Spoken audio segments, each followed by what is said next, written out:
Scientists have recently discovered Leonardo da Vinci's hidden passages under a medieval castle in Italy.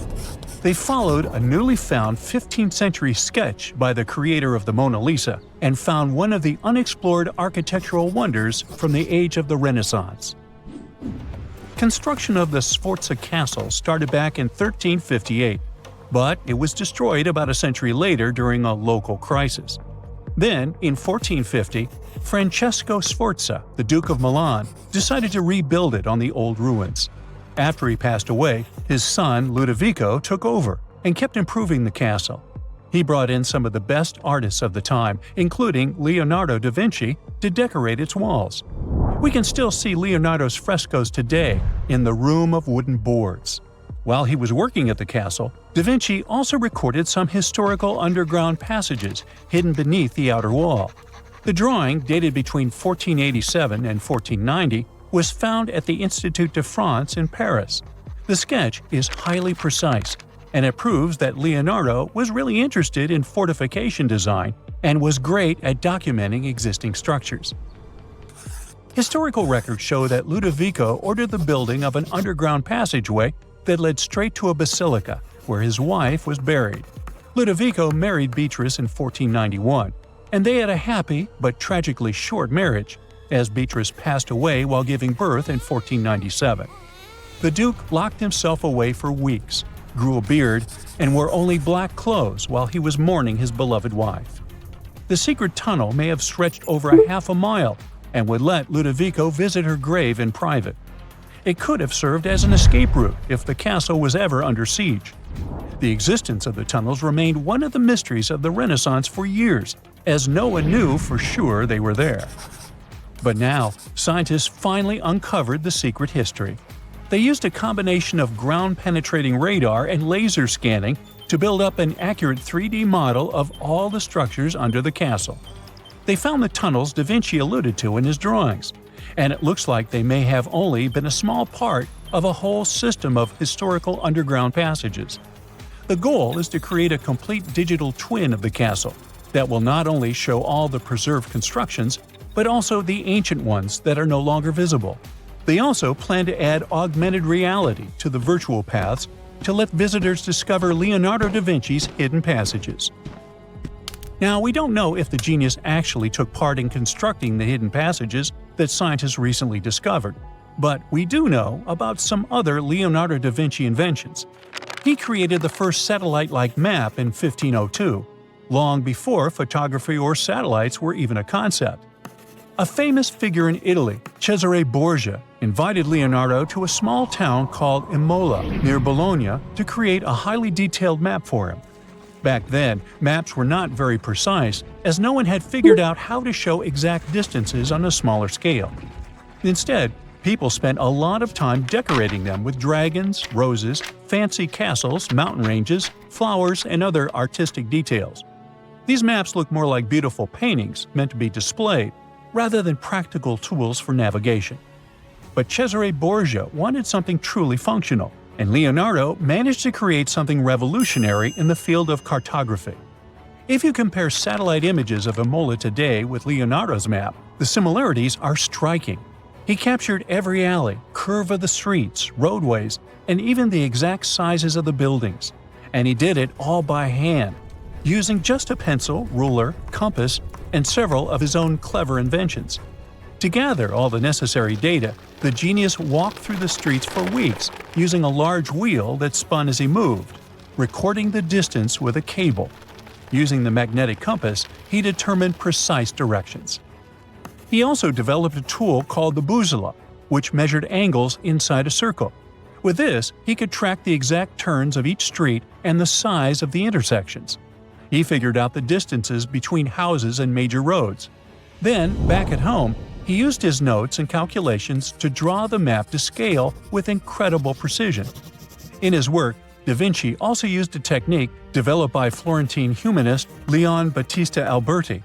He created a mapping method where you could place an entire city inside a circle using polar coordinates.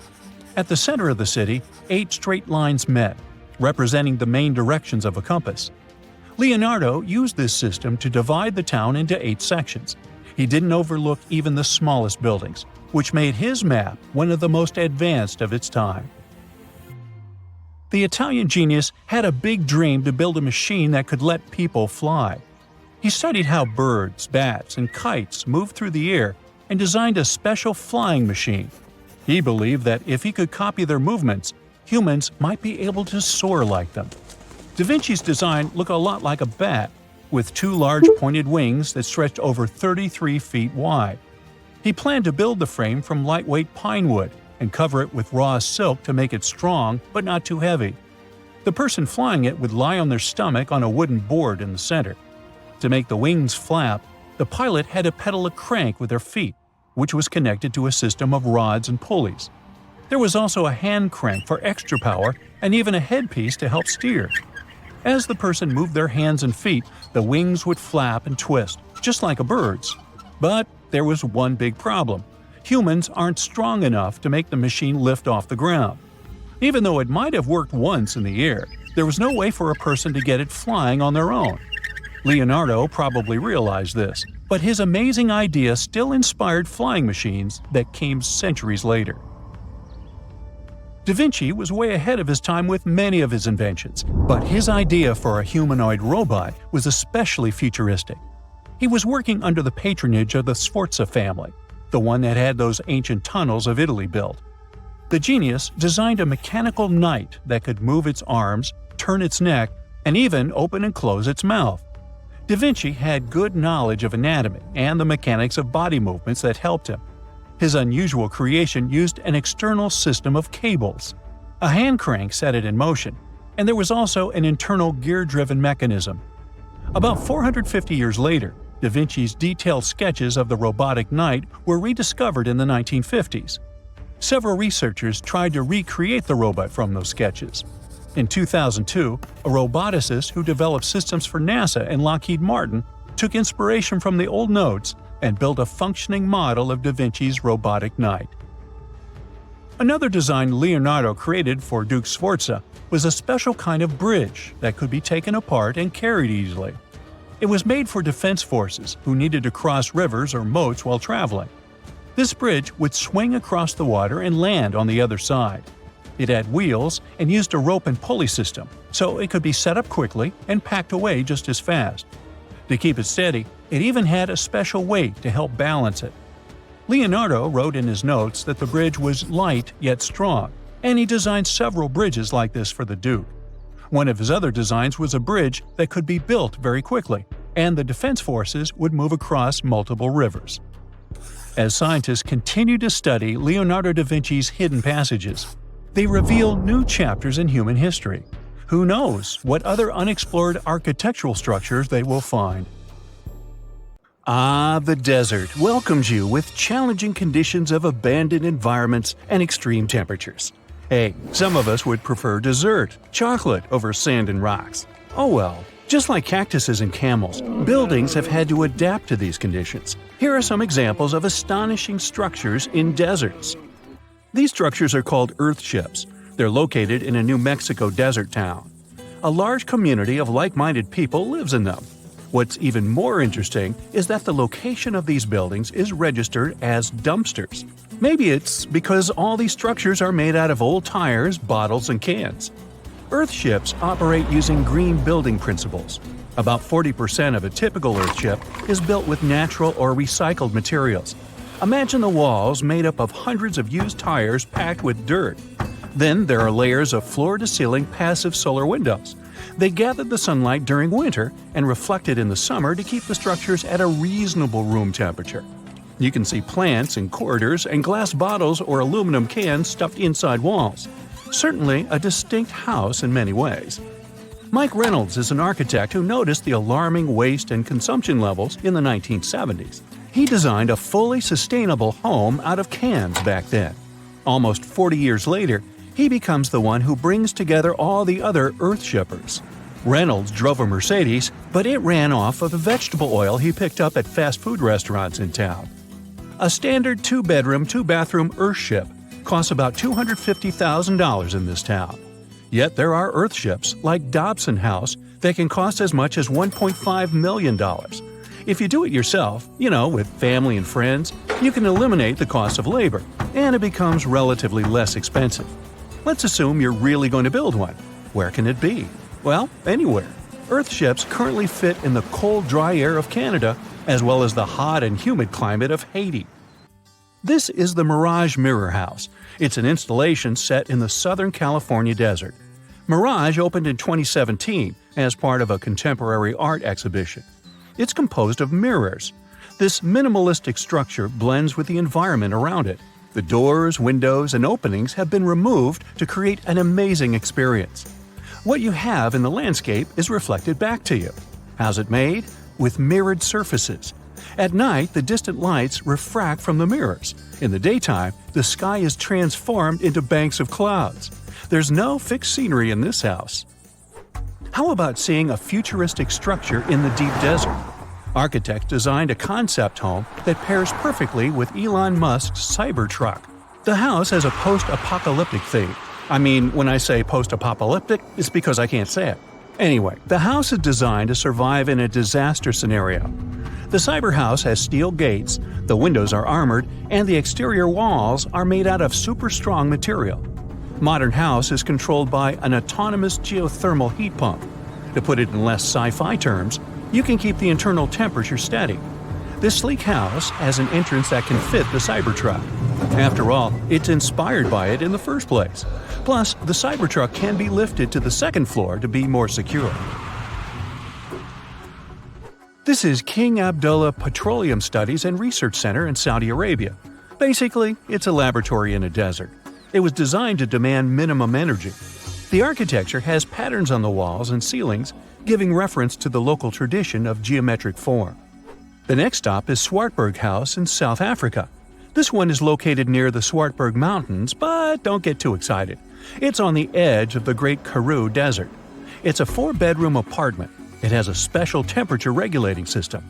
The system works like a shield from the heat in the summer and as a sun trap in the winter. You're looking at the Grand Mosque of Djenné in Mali. This mosque is 52 feet tall. This is impressive because it's made of only sticks and a special mix of mud and other natural elements found in the desert. Petra is an ancient city hidden in the Jordan Desert.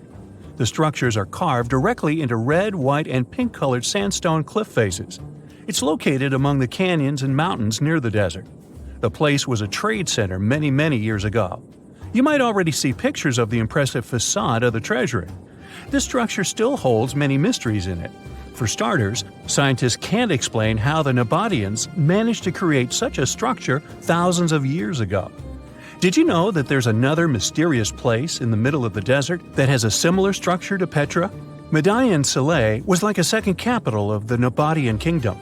Yet another secret they left for us to decipher. It has over 100 decorated tombs and more than 1,000 non-monumental graves. Plus, inscriptions and cave drawings are also here, again surrounded by sandstone. This wooden shack was a post office once. The structure is in the Tengger Desert of Mongolia. It's surrounded by nothing. Sand is the only thing that accompanies the lonely structure. The building is only 23 square inches. As you can guess, it didn't get too many visitors. It was abandoned for over 35 years. Its fate changed one day when a woman discovered the building. Mrs. Zhang and her friend came up with an idea. They were going to reach businesses and people who wanted to send letters and postcards from the world's loneliest post office without actually visiting the place. It worked. The post office rarely gets visitors in place, but it's busy online. Over 20,000 letters and postcards were sent from the Desert Post Office in December 2021 alone. The place is about 6 miles off the nearest road. A post truck picks the letters up and hits the road for delivery. Eventually, they are shipped all over the world. A second destination in Saudi Arabia is King Abdulaziz Center for World Culture. The building has an interesting design. It took nearly a decade to build this complex structure. It's a 321-foot-tall tower which stands out with its look. Stone Matters Pavilion is a stone structure in Palestine. The structure spans a surface area of 93 square inches. It has been built entirely out of 300 interlocking stones that mutually support each other. The concave roofs, and yes, they look like giant bowls, are designed that way to collect rainwater. The structure is in Iran. Interestingly, in Iran, the evaporation rate is 3 times faster than the world average, so this bowl-like design comes in very handy. It captures the water in a way that the water can form a single mass as a whole before it evaporates. The outer shell of the roof system collects rainwater, but it also works as an additional shading.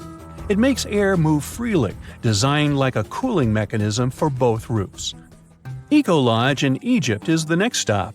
The project is built in a place that overlooks the desert and is constructed using locally available materials like sun-fired bricks and palm wood. The building is an example of traditional architecture. There's a water basin that lets in the air to keep the interior cool. A worthy mention is the CID Interpretation Center in Chile. Chile's Atacama Desert is among the top tourist destinations in the country. To help the tourists, architects designed a visitor center as part of the infrastructure for the wind farm. Here, the cold winter months don't freeze people because the large windows make the most of solar heating.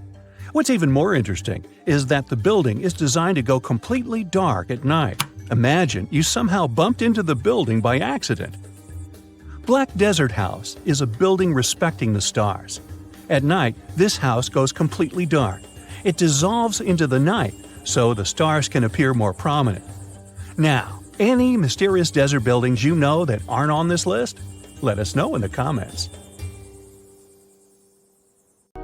Back in the 12th and 13th centuries, Bologna used to look like modern-day Manhattan. No one knows exactly how many towers resembling skyscrapers it used to have, but the most likely number is at least 100. The tallest of them was around the same height as Big Ben. When the towers were built, Bologna was one of the largest cities in Europe. Construction projects were massive and ambitious. Someone built cathedrals and town halls, and the richest noble families also erected towers, possibly as a symbol of status and wealth. There was no place in the city center to build grand castles, so they had to go up with the construction. They didn't actually live in those towers, but in smaller structures next to them. The towers served for defensive purposes. It took between 3 and 10 years of work to build one tower, and it was a really tedious process.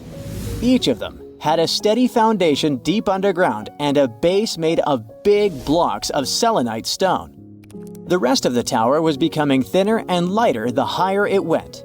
In the 13th century, they demolished many of the towers, and others just collapsed by themselves. Some of them were later reused as city towers, shops, or residential buildings. Now you can see only 22 towers still standing in the center of Bologna. 2 of them have become the unofficial symbol of the city, mentioned in every guidebook. Another historical surprise coming from Italy is that gladiators weren't only male. Gladiatrix were rare, but they did exist. There's evidence that several women took part in Rome's public games.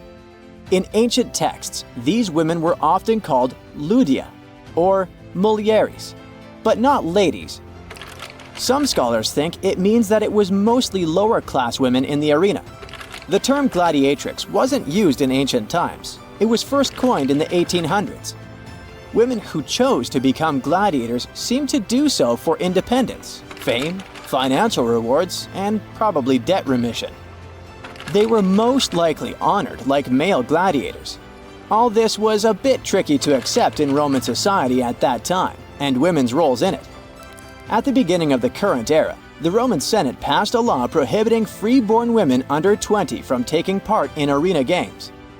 Emperor Septimus Severus banned all women from the arena in the year 200 of the current era.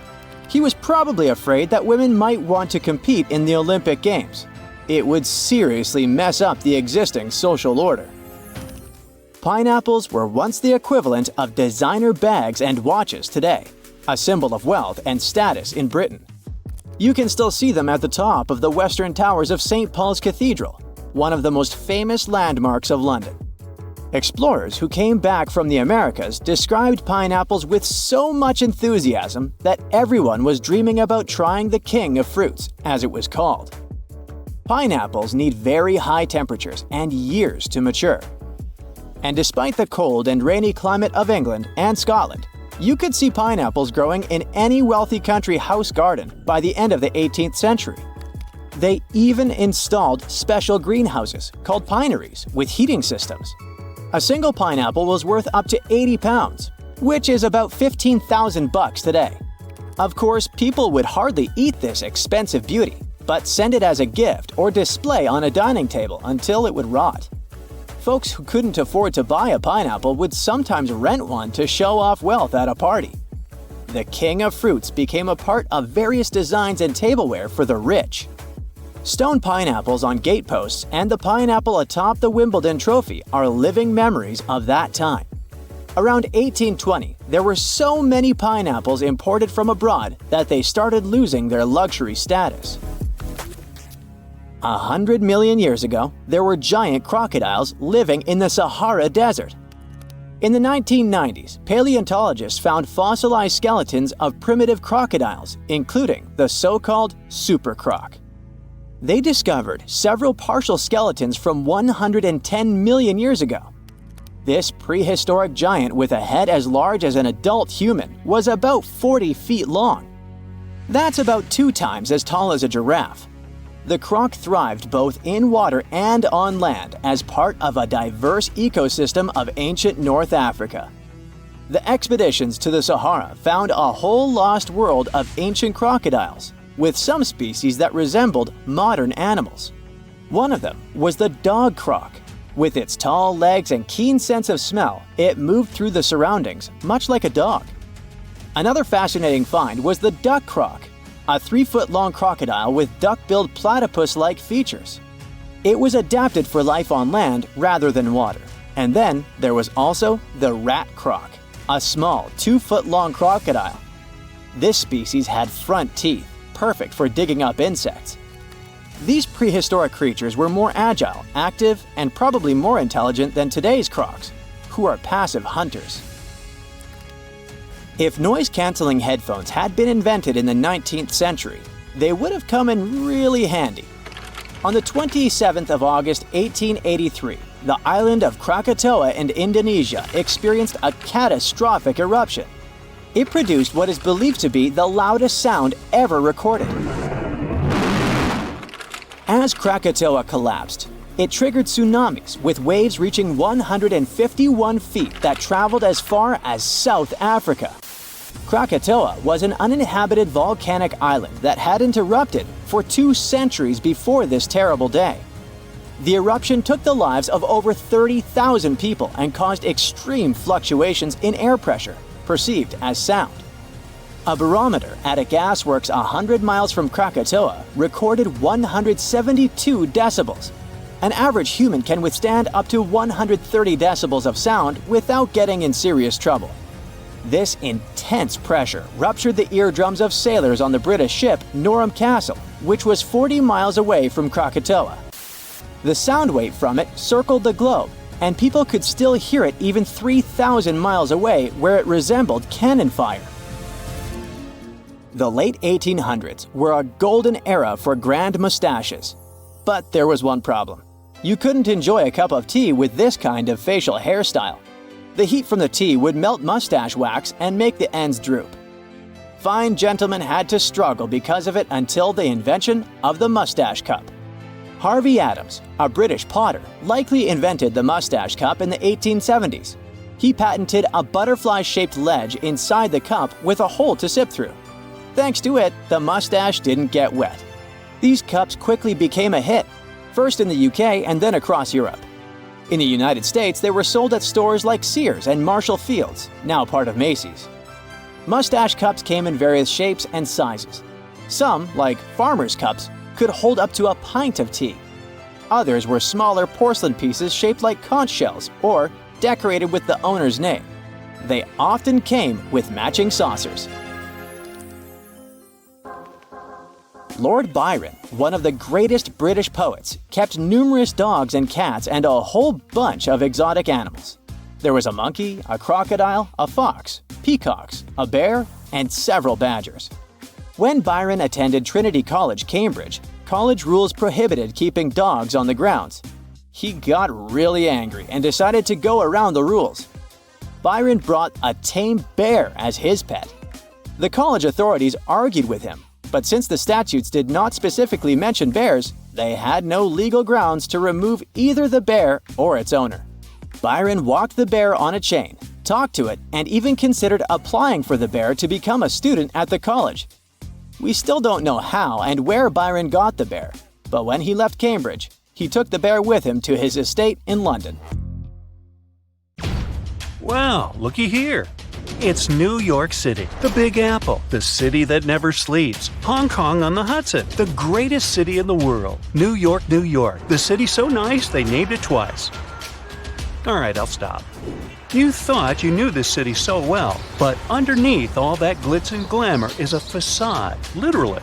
New York is populated with some of the most iconic urban buildings in the world and home to some of the most unique and famous towers. Who would have known that New York was a front for fake buildings? And the cool thing is that there are plenty to search for. Okay, I'm adding that to my bucket list. So the question is, why do they put these fake buildings all over New York? The city is one of the most vibrant places in the world and requires many infrastructures to keep the city in motion. That means having many industrial structures and buildings in every major district. New York is charming for the design and the buildings. Imagine having industrial structures right next to your favorite pizza parlor or hot dog stand. The designers thought ahead and decided to disguise those industrial infrastructures as fake buildings. They blend with the city so well that they don't stand out. They look like your good old apartment or housing unit with a front door, real-life windows, and even charming balconies where people would hang out. The only thing is that there's nothing behind the facade and no one is allowed inside. So, where in the world can you find these fake buildings?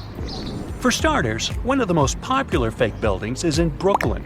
At 58 Joralemon Street, you can find a very typical neighborhood. But between the buildings stands a brick building with a slightly deeper shade than the rest. It has bright open windows that blend in with the rest of the buildings in the neighborhood, except that they're blacked out. At first glance, you might not think of it as anything, but if you pay close attention, the building looks like a glitch from a video game. It was built in 1847, way before New York was considered glamorous. Originally, it was meant to be a regular building, but in 1908, they converted it into a fake building. Don't think you can just try to break in. Even if you could, it's pointless, because it's part of a ventilation fan for the subway. It also serves as an emergency exit for some of the surrounding buildings. Actually, throughout New York, many fake buildings exist to disguise the subway vents for the smoke to escape. All the way to 415 Bruckner Boulevard, the Bronx, this townhouse was designed by the Switzer Group, which is an interior architect company. It's not as charming as the one at 58 Joralemon Street, but it serves a similar purpose: to hide an electric substation for New York's utility company. The city needs these substations to reduce the high-voltage electricity to a lower voltage so it can be distributed locally. Having a building like this popping out of the middle of your neighborhood isn't exactly the smartest way to attract people to the Bronx. That's why the fake townhouse facade is the perfect camouflage. Now, some of these fake buildings don't really hit the mark and stick out like a sore thumb. The people of Manhattan describe the Mulberry Square infrastructure as a complete clunker. After plenty of redesigns and back to the drawing board meetings, the result is still not pretty. The locals compare it to a concrete box. They created windows without glass, which doesn't allow the building to blend in with the rest of the neighborhood. But it beats a typical subway ventilation plant either way. There are just so many places to visit and cross off your bucket list. But if you live in China, you can literally stay in the country and visit many iconic cities around the world. The replica cities began when the Chinese economy started booming in the early 90s. They wanted the lifestyle of the rich and famous without wanting to leave their country. They can be comfortable eating their local food and get the feeling of being abroad. The Chinese province of Guangdong has an identical copy of the historical Australian alpine village Hallstatt. The real Hallstatt is centuries old and one of the most charming places to discover. The local people of Hallstatt also had no idea that their home was being built in China. Some people thought that this was controversial, probably because it cost around $940 million to build it. Paris is undoubtedly one of the most charming cities you could ever visit. Its rich history and vibrant culture are enough to catch the first plane to go there. For residents of Tianducheng, that's something they can do anytime they want. The city is also known as Sky City and has a replica of the Eiffel Tower that looks eerily like the iconic one in Paris and built buildings to match the city's visual charm. One of the main things that will break the charm is the farmland surrounding the city. There's barely anyone there, and the streets are always empty, very un-Paris-like. Still, you can find some nice fountains and statues scattered along the streets to give it some spirit. There's laundry hung everywhere, even on the trees. The picturesque fountains are dry and many apartments are empty. Only a few stores are open for business. Even though this looks like a fake city, it's quite real. Some people live here because it's more affordable than other places. 2 hours away from this town is another version of Paris's Pont Alexandre III and a carbon copy of London's Tower Bridge, but with 4 towers instead of 2. Hey, such a bargain! You can also visit the closest thing to Italy, but this time you can go shopping. Florentia Village is an outlet mall that offers an array of shops to lose yourself. The good thing is that this was built by an Italian developer to capture the essence of an Italian village. It has fountains, canals, and mosaics for proper aesthetics. It began in 2011 and has more than 200 shops with many Italian brands and British, US, and Chinese brands as well. The place is so popular that it gets between 10,000 and 25,000 visitors per day. China also has other replica towns that put you in a mini Manhattan called the Yujiapu Financial District. The developer's goal was to make this place the financial center of the world. It was complete with the right landmarks, like the Rockefeller and Lincoln Centers, but the project was halted in 2019, leaving it mainly empty. You can find a typical English town with cobbled streets, Victorian homes, and restaurants that make Thames Town. This place was meant to recreate a European lifestyle fantasy without leaving Shanghai. China also has a Dutch town that has some elements of Amsterdam with windmills and famous canals. They even decided to copy some of the landmarks, like the Netherlands Maritime Museum. Here's a bonus story of Lebanon's thinnest building built out of a dispute. It's the story of 2 brothers who both inherited unequal plots of land. One of the brothers happened to get a very thin plot of land and couldn't help but be jealous of his brother's nice plot of land. He wasn't pleased. Both of the lands overlooked the Mediterranean Sea in a lively neighborhood of Beirut. So it's no wonder that both brothers couldn't agree on how they should develop their lands.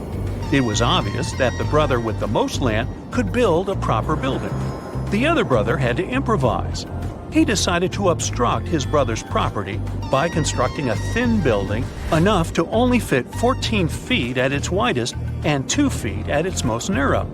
It was constructed in 1954, and the locals of the area know it as the Grudge. The crazy thing is that the place was once habitable with many visitors enjoying their stay. It's not easy to live there, but it's part of living the experience. The building is still standing, but is empty. Before we get into the reason why and how there are pyramids all around the world, let's talk about some of the examples. I'll start with the Pyramid of the Sun in Mexico. These folks really knew how to build a city. Their well-planned urban center spanned over 7 square miles and boasted several pyramids. But the Pyramid of the Sun is the most impressive. This giant pyramid was built way back in 100 CE and is one of the biggest structures of its kind in the whole Western Hemisphere. It's so big that it's 216 feet high above the ground. If you ever find yourself in this ancient city, you won't be able to miss the Pyramid of the Sun. It's right there on the east side of the Avenue of the Dead, the city's main north-south street. To build this incredible pyramid, around 1 million cubic yards of material were used, including a special kind of red volcanic rock called hued tezontle. Impressive, huh? We don't know too much about the people who built the Pyramid of the Sun or its purpose. But archaeologists believe there was once a temple on top of it. When explorers went below the pyramid in the 1970s, they found a bunch of cool tunnels and chambers. In 2011, they even found a secret stash of clay pots, obsidian pieces, animal bones, human figurines, and a mask. Who knows what other secrets the pyramid is hiding? If you decide to see this one, you must climb the pyramid using the 248 uneven steps on the west side. Watch your step. Sudan got some pyramids too. Nubian pyramids aren't as big as the ones in Egypt, but they still got around 200 of them. These ancient pyramids have been home to the tombs of the pharaohs of the Meroitic Kingdom for almost 1,000 years, who ruled Egypt from Nubia to the Mediterranean Sea. The pyramids at Meroe were constructed using granite and reddish sandstone. Oh, and did you know that Sudan has more ancient pyramids than Egypt? The Kushite pyramids depict the indigenous architecture and burial traditions of Nubia's Napata and Meroe kingdoms, which ancient Egypt influenced. Meroe, the burial site of over 40 queens and kings, is the most extensive Nubian pyramid site. The tomb walls depict mummified royals bedecked in jewelry, their wooden caskets containing bows, quivers of arrows, and other artifacts pointing to the Meroitic relationship and trade with Egyptian and Greek civilizations. So if you're looking for some ancient tombs to explore, you may consider skipping the crowds in Egypt and heading on down to Sudan. Let's fly to Iraq to see some more pyramids. Ziggurats have fancy receding layers and tiered temples. Instead of a smooth exterior, it has tiers like a cake. Perfect for all the important work and rituals that went on inside. You can find these towering structures scattered throughout Iraq and Iran, and they're a real testament to the power and skills of the people who built them. One of the biggest and most impressive ziggurats is the ziggurat at Ur. It's basically a giant rectangular pyramid that stands a whopping 70 to 100 feet tall, with 3 levels of terraces and a temple on top. Can you imagine how many baked bricks it took to build that thing? Try 720,000 for just the lower portion. This particular ziggurat was built for Sumerian king Ur-Nammu. Similar to other ones, this pyramid has been around for thousands of years, so it got a little rough around the edges. Thankfully, the Babylonian king Nebuchadnezzar II and some archaeologists came to the rescue in the 6th and 20th centuries respectively. And now, you can find this near Talil Air Base. The ziggurat at Ur was built in 2100 BCE by King Ur-Nammu for the moon deity Nana. It was the tallest building in the city, and you could see it from miles around.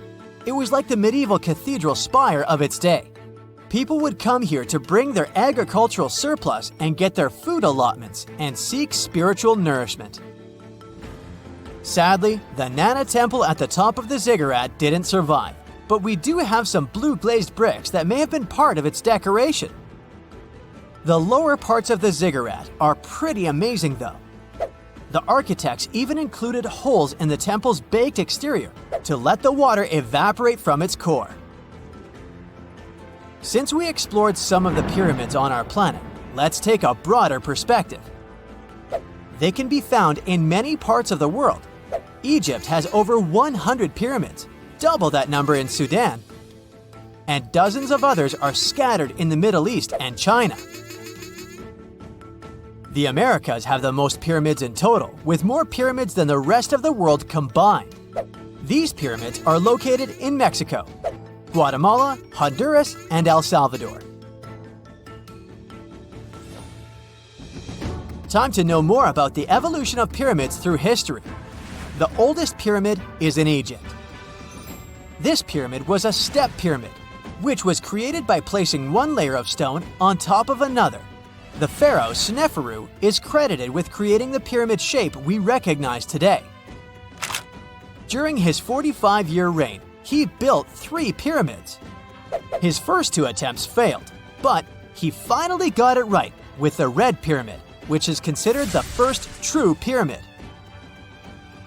It was Sneferu's son, Khufu, who built the Great Pyramid of Giza, which was the tallest human-made structure on Earth for almost 4,000 years.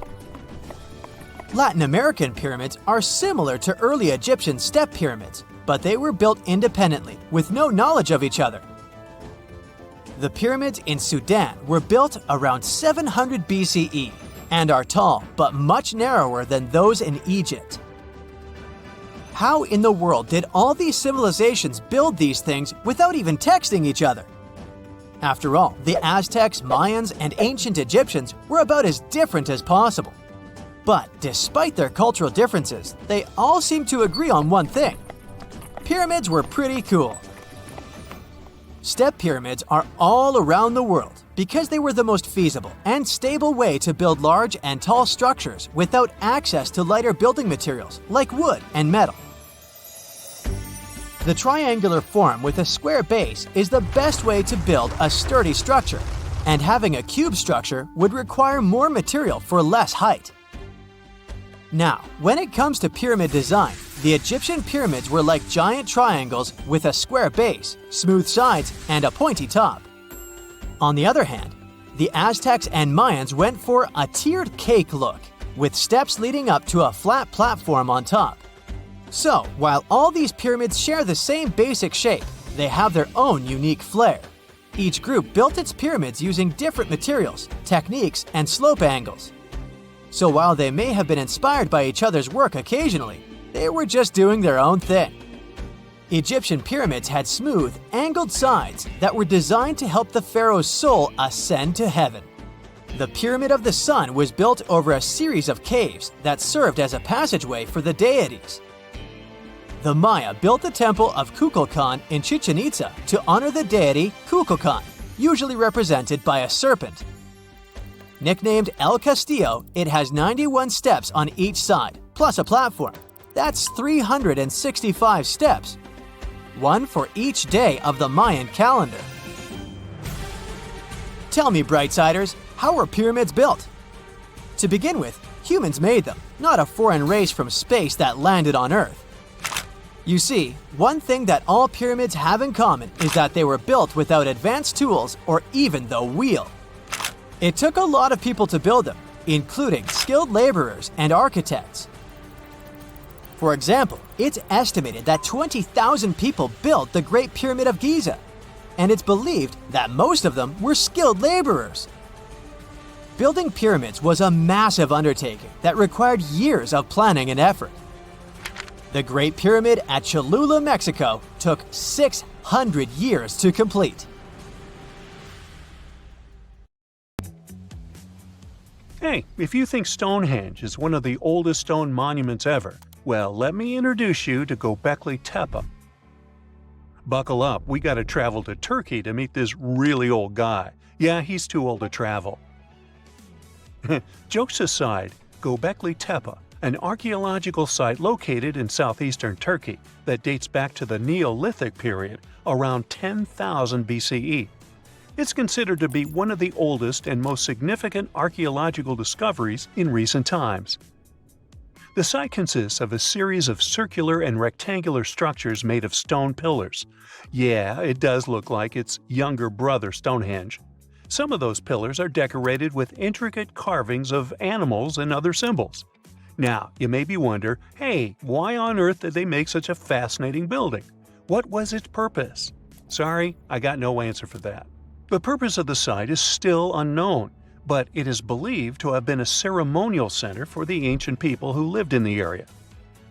The discovery of Göbekli Tepe has challenged long-held beliefs about the development of human civilization, as it suggests that complex societies may have emerged much earlier than previously thought.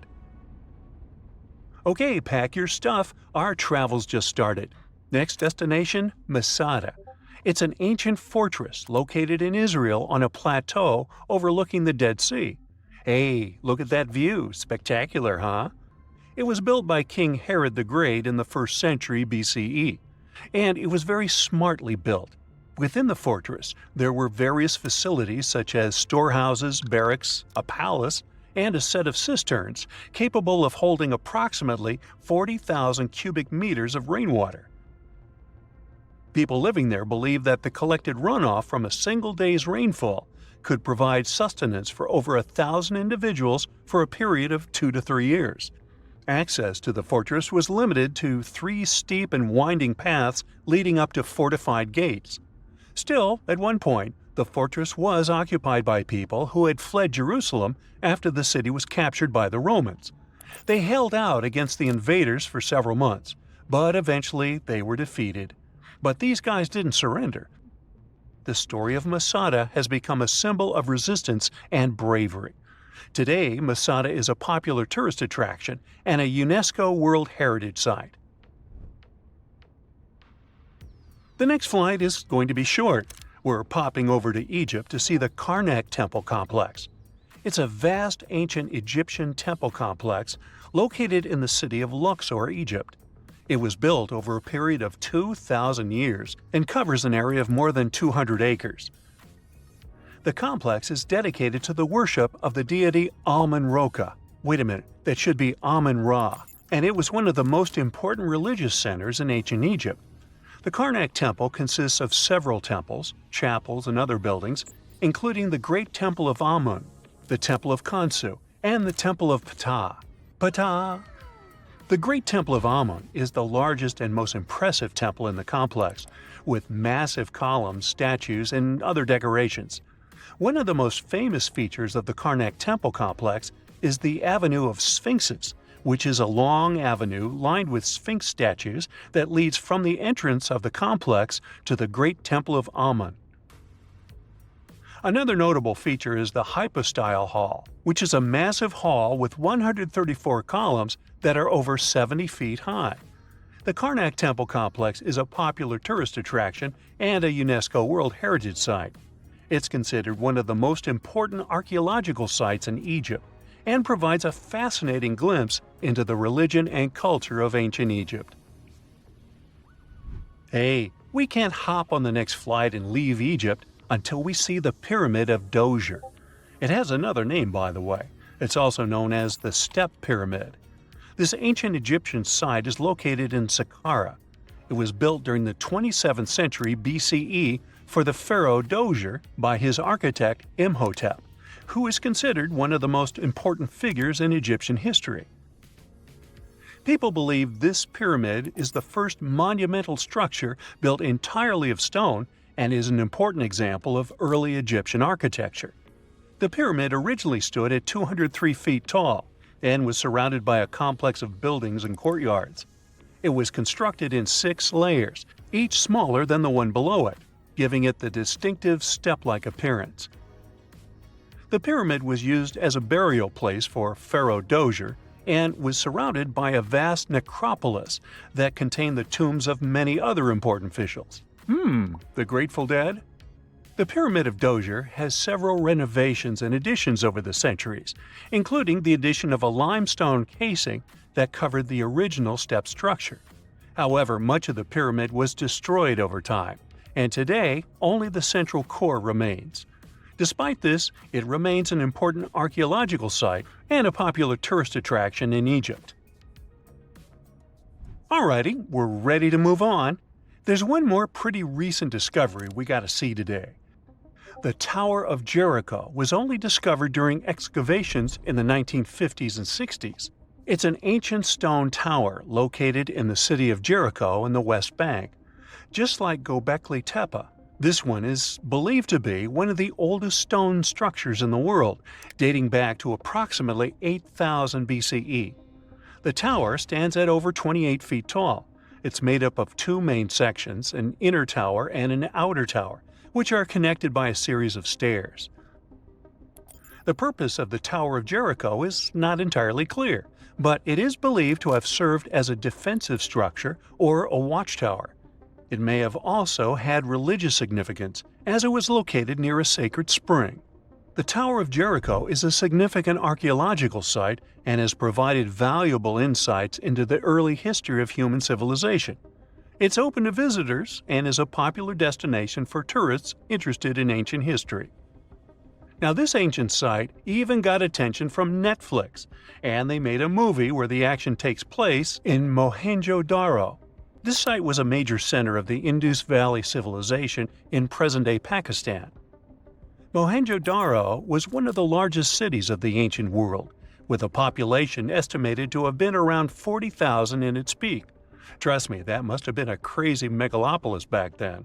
The city was notable for its advanced urban planning, with sophisticated drainage and sanitation systems, and its impressive architecture, including the Great Bath and the Granary. Mohenjo-Daro was abandoned around 1900 BCE, and its ruins were only rediscovered in the 1920s.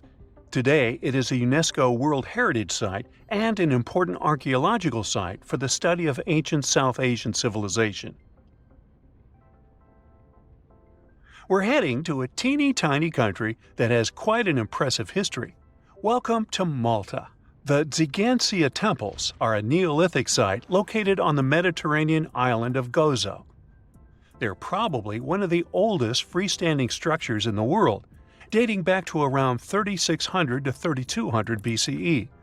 The temples consist of two megalithic structures, each with multiple rooms and altars. The name Tsigantia means giant tower in Maltese, as people believe that only giants could have built such massive structures. The temples are believed to have been used for religious purposes and are considered to be an important example of prehistoric architecture. They were added to the UNESCO World Heritage List in 1980. Well, you must be pretty tired, but there's one more place we gotta visit today. Our plane is already landing in Armenia, and we're here to see the Temple of Garni. Look, this one is well preserved. This temple dates back to the 1st century CE. It was built by King Tiridates I as a dedication to the sun deity Mir. Sadly, the temple was destroyed in the 17th century during an earthquake, which is quite a common thing for this area, but it was later reconstructed in the 20th century. Today, it's a popular tourist attraction and is also listed as a UNESCO World Heritage Site. Have you ever seen a skyscraper that can change its shape? The creators of the F&F Tower in Panama City had a concept and only $50 million, which isn't a lot in skyscraper money. So they couldn't afford a mistake, and they finished a concrete structure with the 39 upper floors rotating 9 degrees around an axis from the first attempt without spending any extra time or materials. Dubai's rotating tower will look different every time you see it once it's finished. Each of its 80 floors will rotate 360 degrees individually around the center of the building. The lucky residents will be able to control that rotation, which means they can choose their view from the window. A complete lap should take about 90 minutes. And no, the tower won't be a huge waste of electricity. It will produce its own energy. Wind turbines between the floors will drive the rotations. If you've ever wanted to live inside a video game, book an apartment in the King Power Mahana Khan building.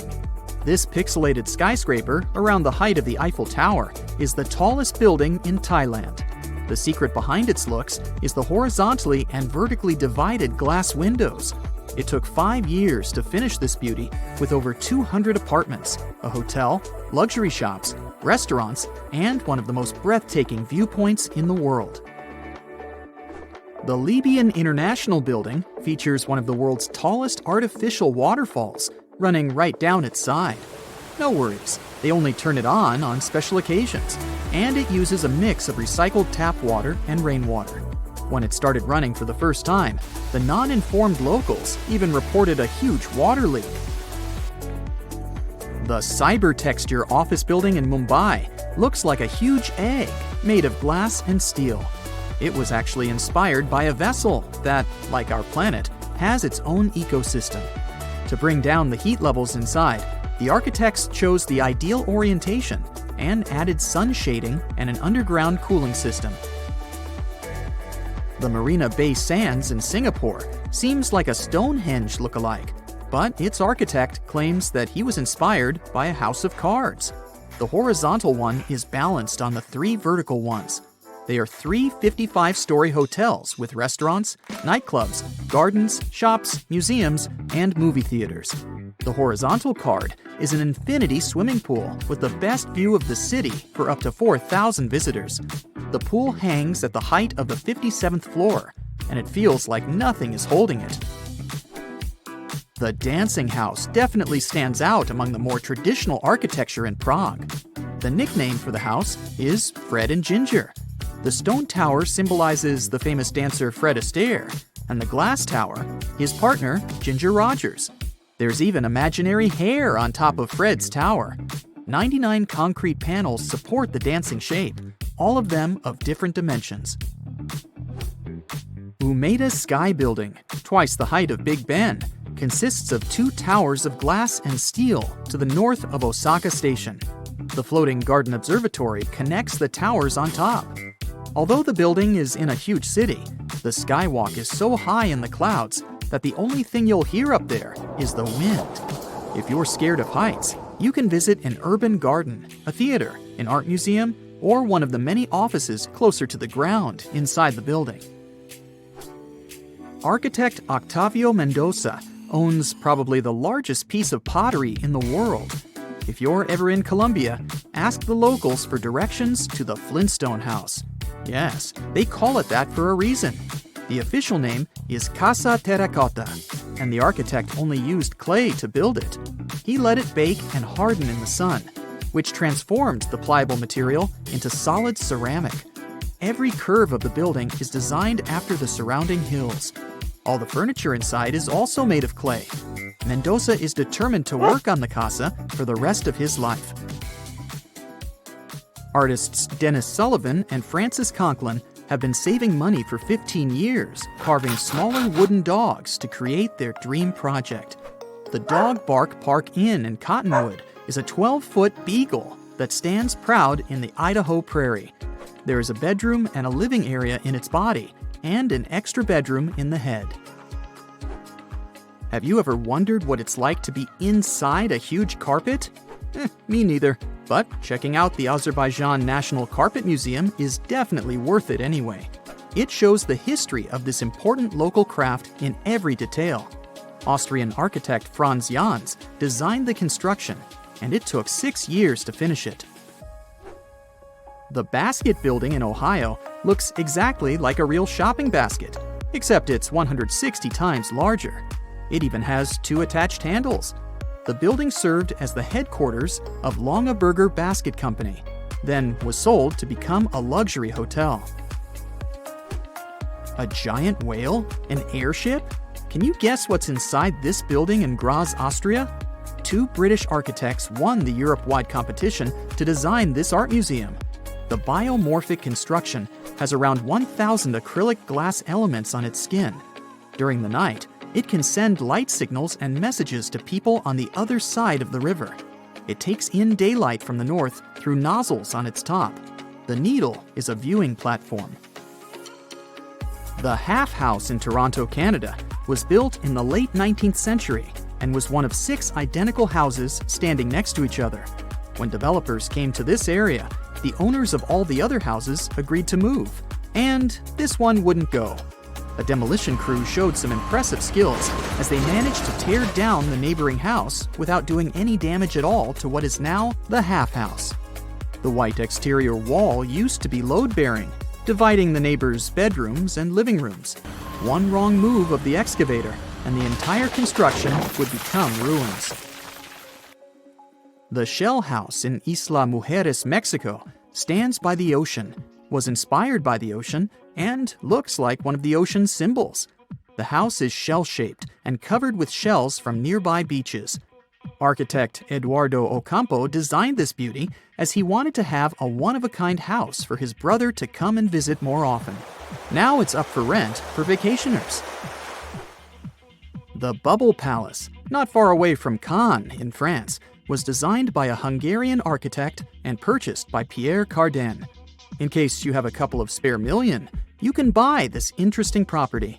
You'll get 10-bedroom suites decorated by contemporary artists, gardens, water ponds, a swimming pool, and a 500-seat outdoor auditorium with an awesome view of the Bay of Cannes as a bonus.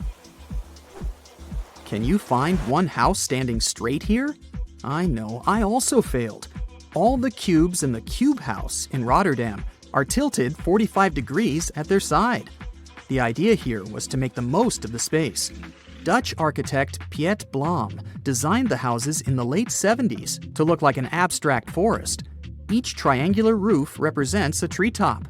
The houses stand at 3 floors tall, with an entrance on the ground floor, an open kitchen, and a living room on the first floor, as well as a bathroom with 2 bedrooms on the top floor.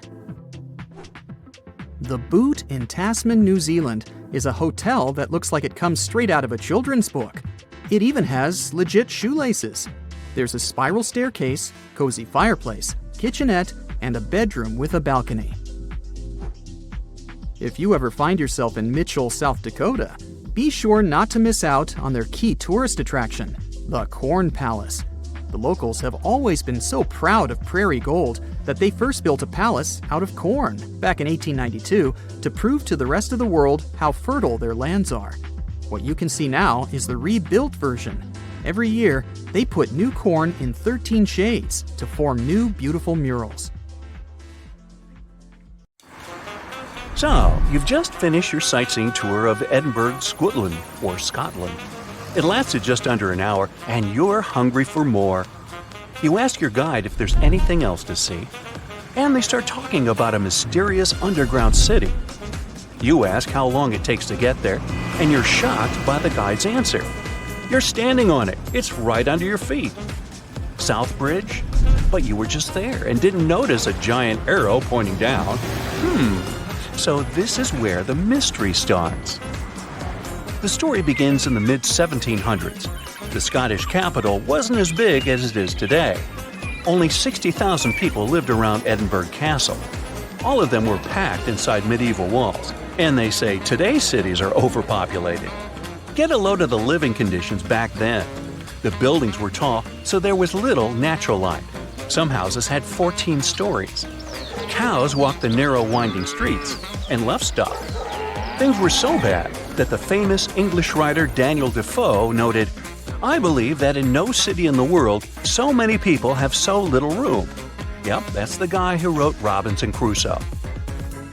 Well, something just had to be done. The solution was to build 2 long bridges to the north and to the south of the city. The names they gave the bridges were more descriptive than colorful. The bridge to the north was completed first. In 1785, construction on the second bridge got underway.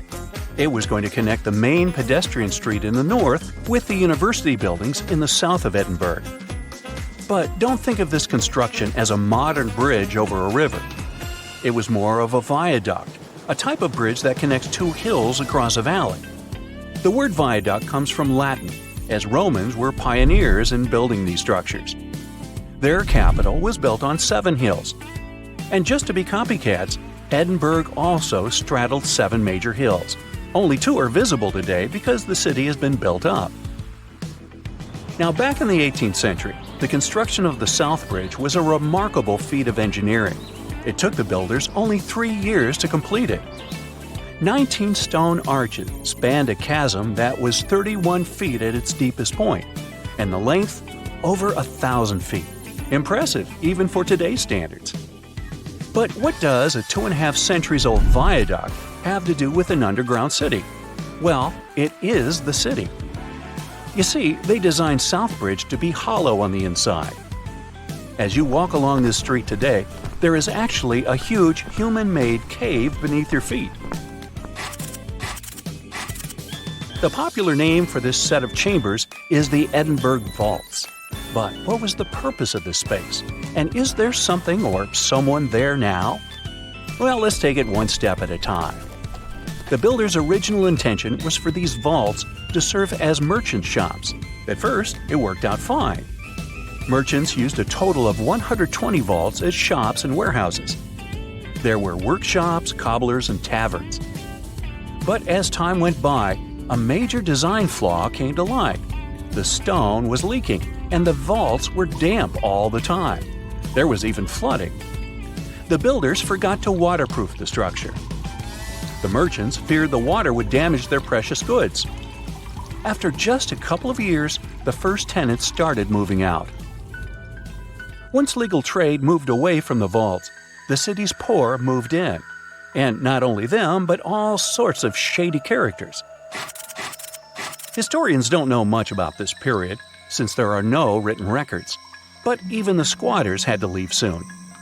If you couldn't do business in these vaults, how could you live in them? It was damp and cold, and there was no ventilation, sanitation, or natural light. It really stunk. Every real estate agent's worst nightmare. Just 30 years after their completion, the Southbridge vaults were abandoned once and for all. But at a street level, business was as usual. The officials decided to fill the vaults with rubble for security purposes. Buried and forgotten, the memory of a once teeming merchant quarter of Edinburgh slowly faded from people's minds. Now, this is where the story gets a bit weird. During the 1980s, a Scottish rugby player accidentally found a tunnel leading into the vaults. The athlete didn't waste any time and started excavating the vaults with the help of his son. Several tons of rubble, and a decade later, the Southbridge vaults have been restored to their former glory, so to speak. They were again dark and damp, as they were back in the 1700s. There were many interesting finds in this underground city. The vaults were littered with oyster shells, which were the standard diet for a working-class resident of Edinburgh at the time. Other finds, such as shoes and empty bottles, suggested that people actually lived in these claustrophobic vaults. Think of this the next time you see someone trying to rent their garage as an apartment. So, your guide was right. There really is a hidden city under the streets of Edinburgh. Well, at least one street. You have now gone down from the main pedestrian street into Cowgate. You look up and there it is, the only visible arch of the once impressive bridge. You are now searching online to book a tour of the vaults. You just have to see this place with your own eyes. But the Scottish capital isn't the only city with a mysterious underground. The historic region of Cappadocia in central Turkey hides no less than 36 cities beneath the ground. The biggest and the most impressive one wasn't discovered until 1963. It was built during the Byzantine era to protect the local population from invaders. We have similar structures made out of concrete in our cities, but the level of the Turkish underground city is really impressive. There are several levels, like in a multi-story car garage. The caves and tunnels lie 197 feet underground. That's 2/3 of the Statue of Liberty's height. The city could house 20,000 people at any given time, complete with livestock and food. The smell. Anyway, 20,000 is the average attendance at Major League Soccer matches today. You might want to add a field trip to one of these places the next time you go to Turkey. Most of these cities in Cappadocia can be found in rural areas. Makes sense, right? After all, they were dug out as hiding places. But in Europe, there is one city whose underground labyrinth resembles the vaults of Edinburgh. You've probably heard of Pilsen in the Czech Republic. But hold on a second, this isn't going to be a story of the most famous local product, something brewed perhaps? It's the story of a medieval city that survived underneath the streets of Pilsen. Water wells, cellars, and passageways stretched for more than 12 miles. Merchants and craftspeople used Pilsen's historical underground for storage. Water, food, ice, you name it. The waterworks are pretty impressive. Historians estimate that 360 wells are located under Pilsen's historical town center. In times of instability, the passageways served as safe havens for the locals. They definitely didn't go thirsty down there. Today, most tourists visit these mysterious underground cities. But in Canada, there's one where people live and work. The construction of Montreal's underground city began in 1962. The initial idea was to shelter traffic.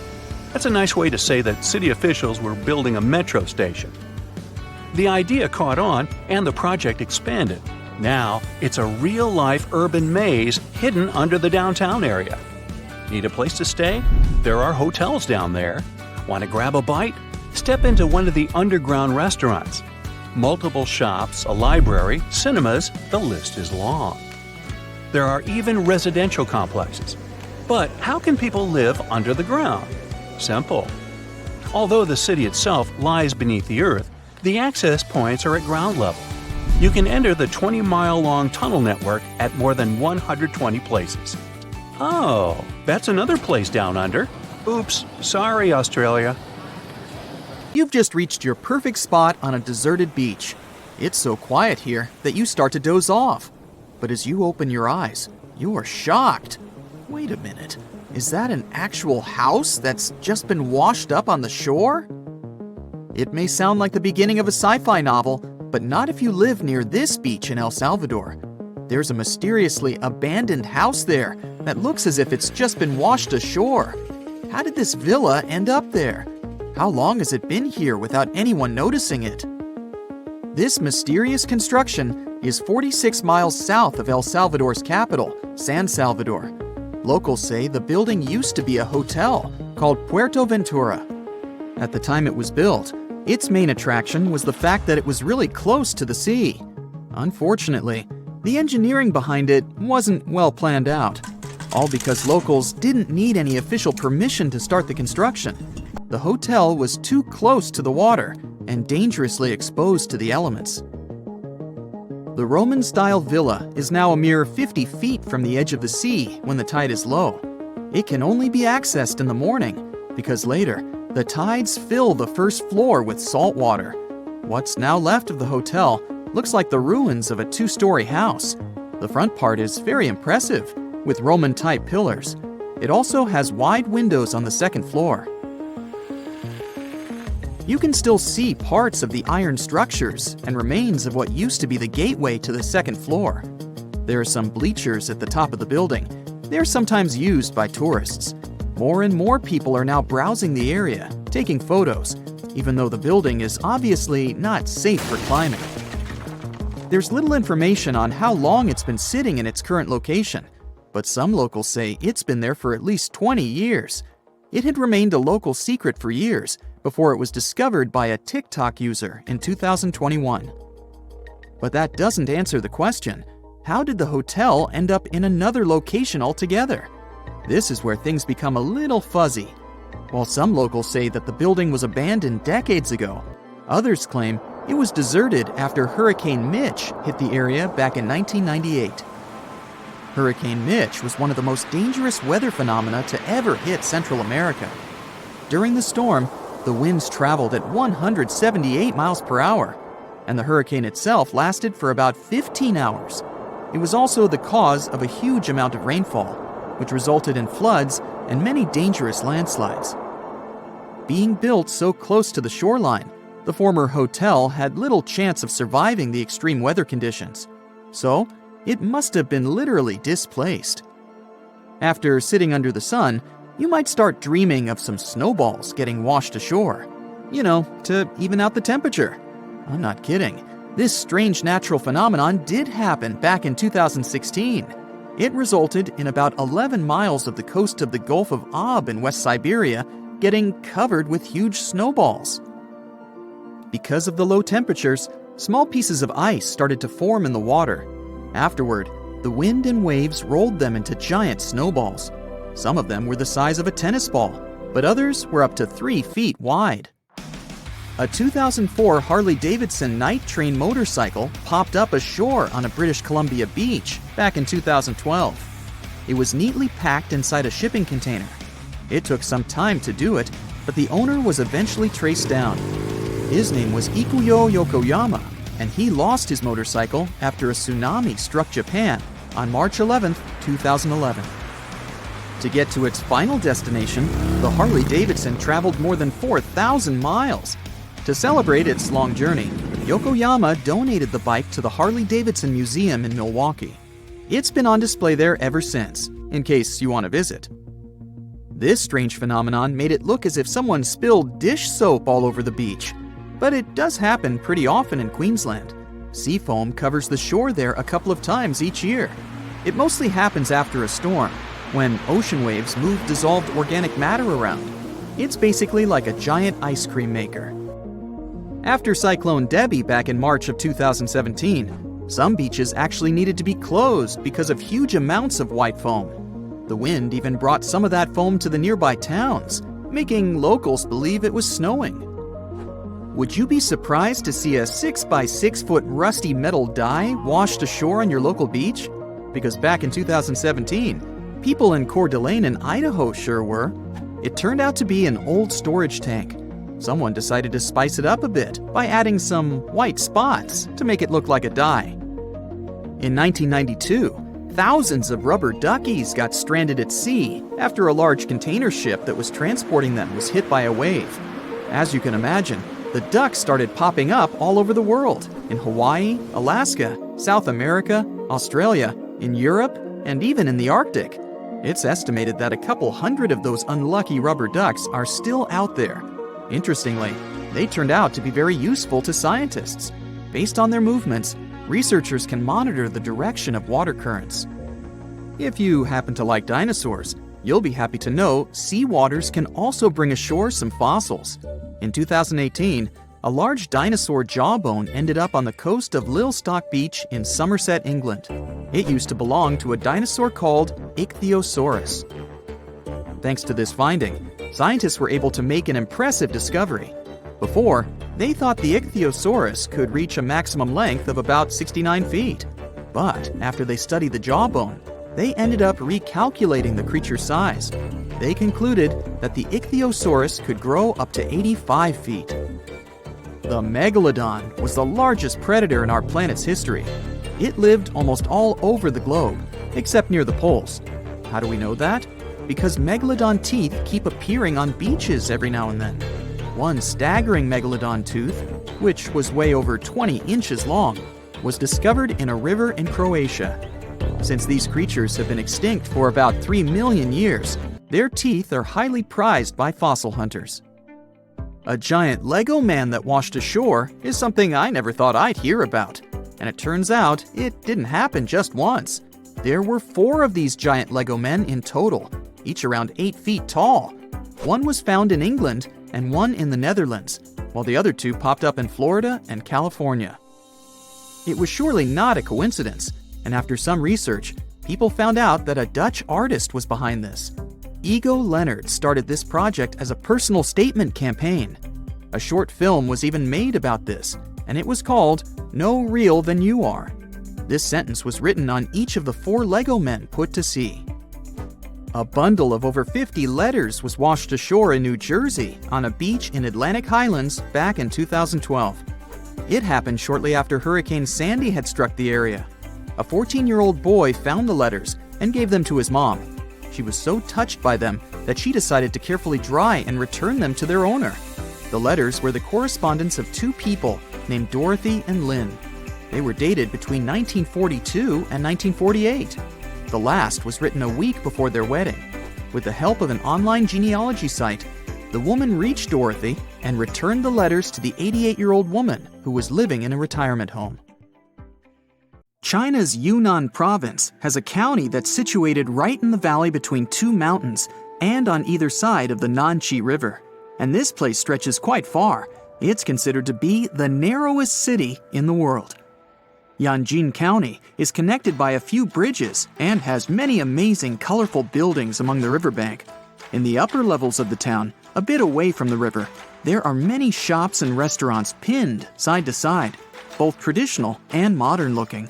You can walk along the road with the river right below you and know that you're standing in the middle of the city. Well, sort of. Technically, the middle of the city are the bridges. The county is 37 miles north to south and 25 miles east to west, including the mountains. The population is almost 500,000 people, and the territory is more than 770 square miles. There are 2 rivers that split into 3 parts. If you're standing on either side of the river, you'll notice how close the other side of town is. Despite the length of the city, there aren't that many bridges around. The main hub is located down by the river, which is at 1,100 feet. The highest elevation goes up to 7,200 feet. Because the city is built in such a unique way, the weather pattern is specific to the county. The summers are really hot, especially by the river, and the winters are very wet. That's all thanks to the geographical location. The town is 100 feet at its thinnest and 1,000 feet at its widest. To put that in perspective, The narrowest part is shorter than an Olympic pool, and the widest is around 7 of those. The city is almost impossible to get lost in, but it even has a railway system to transport people out of town and from one end to another. It's situated slightly above the river towards the mountains and goes through a small tunnel in one of them. You can catch some amazing views while relaxing on a smooth train ride. Because the town is so narrow and real estate so limited, most of the apartment buildings are concentrated along the riverbank. You can literally dive from any balcony and swim in the river. But some of those spots aren't safe for swimming, since the river isn't smooth. The buildings have pillars in the foundation to prevent any potential river flooding in case the water levels rise. The river doesn't exactly flow in a perfectly straight line, but rather a series of jagged turns and corners. So, from an aerial point of view, the whole town resembles a slithering snake. Depending where the buildings are, the first floor will sometimes be found on the 5th. The bottom 4 floors are just pillars supporting the building. Some buildings are quite tall, so you can get some amazing views, while others are closer to the ground. Either way, you gotta admire the creativity put into the engineering. To build a whole town in such a place isn't easy. Besides the town being charming as it is, the cultural aspect is another reason to visit this place. Once a year, the Dancing Flower Festival takes place. A group of locals dress up in traditional clothes in a special space where the dancing is. There's also the old town of Dusha.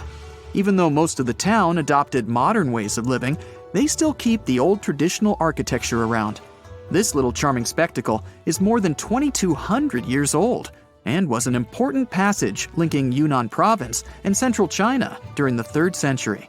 The entrance to the old town combines the ancient architecture with modern designs. At the entrance of the town is the famous Old Pavilion. Walking along its roads makes you feel like you're in the ancient times. They're all rugged, yet still well preserved since they built them centuries ago. And nearby is the mountain scenery, which has limestone peaks covered with flowers and herbs. You can get lost in a natural maze of trees and rocks. This place is an escape from the hustle and bustle of the main town, and isn't so far away either. The town has a deep history and has been populated for hundreds of years. The county was famous for its salt trade, since it's strategically one of the best routes for caravans and traders. But sadly, the economic situation isn't easy for imports today. Since there's only one access road to the town, trucks bringing in goods are always limited. It does well on tourism for foreigners and local Chinese too. The old town of Lijiang is another charming town in the same province as Yanjin. The town is built on an uneven landscape, but adapted to it perfectly. In ancient times, the location served as a strategic point for trade between surrounding provinces, and even connected with the Silk Road. It was also a cultural melting pot between different ethnic groups in the region for over 800 years. So, most of the traditions and architecture are a result of all those years of trading and sharing and mixing different cultures. It's also a good location that gives access through the mountains. The rivers and springs flow down to the town through ancient canals that are still used to this day. The town is divided into the Dian Old Town, Baisha, and Shuye. Dian Old Town was considered to be the commercial center for Lijiang. It has amazing architecture that feels like you're in some kind of movie. Many of the buildings have unique tiled roofs and arched gateways, all carved with murals. This part of town still has some of its old landmarks, even today. They even preserved some of the utensils from the past. The Baisha isn't that far north of the Dian Old Town and comprises housing units that are centuries old. The Shuye housing is located northwest of the Old Town and arranged in the mountains surrounded by lots of water. The water system is distributed very neatly and keeps the charm of the town. Here, you can find a blend of many cultures and traditions collected throughout the centuries. The old town of Lijiang is a unity between people and nature. They utilized the mountains, trees, rivers, and architecture to create a perfect harmony for living. The water originally comes from the snowy mountains and flows to the town and supplies the farms. The whole town itself is built around the water, which influenced the style, landscape, urban layout, and everything else in between. Many canals are linked to the buildings and alleyways to make sure the town doesn't go dry. Yangzhou is famous for its bamboo cruise boats for fishing and transportation. It's surrounded by broad expanses of land and mountains in the background. In these boat tours, you can have an up-close experience of the traditional village life and how they fish to sustain themselves. You can even find some unique wildlife lurking around. Besides the river, the town is located in the center of the mountains, with the river not too far away. The marketplace is buzzing with local artisans, displaying their works and art for tourists to bring home. You can find cycling trips in various places and let the cheerful atmosphere sink in. Moon Hill is famous for the amazing panoramic view of the mountain peaks and the rest of the province. You can also check out the water cave if you have an extra taste for adventure. And while you're at it, you can go climbing, kayaking, and trekking. To get an even better view of everything, you can catch a ride on a hot air balloon that'll float you to the top and immerse yourself in the beautiful landscape. You can get a view of the stone village perched on top of a hill surrounded by walls dating back centuries.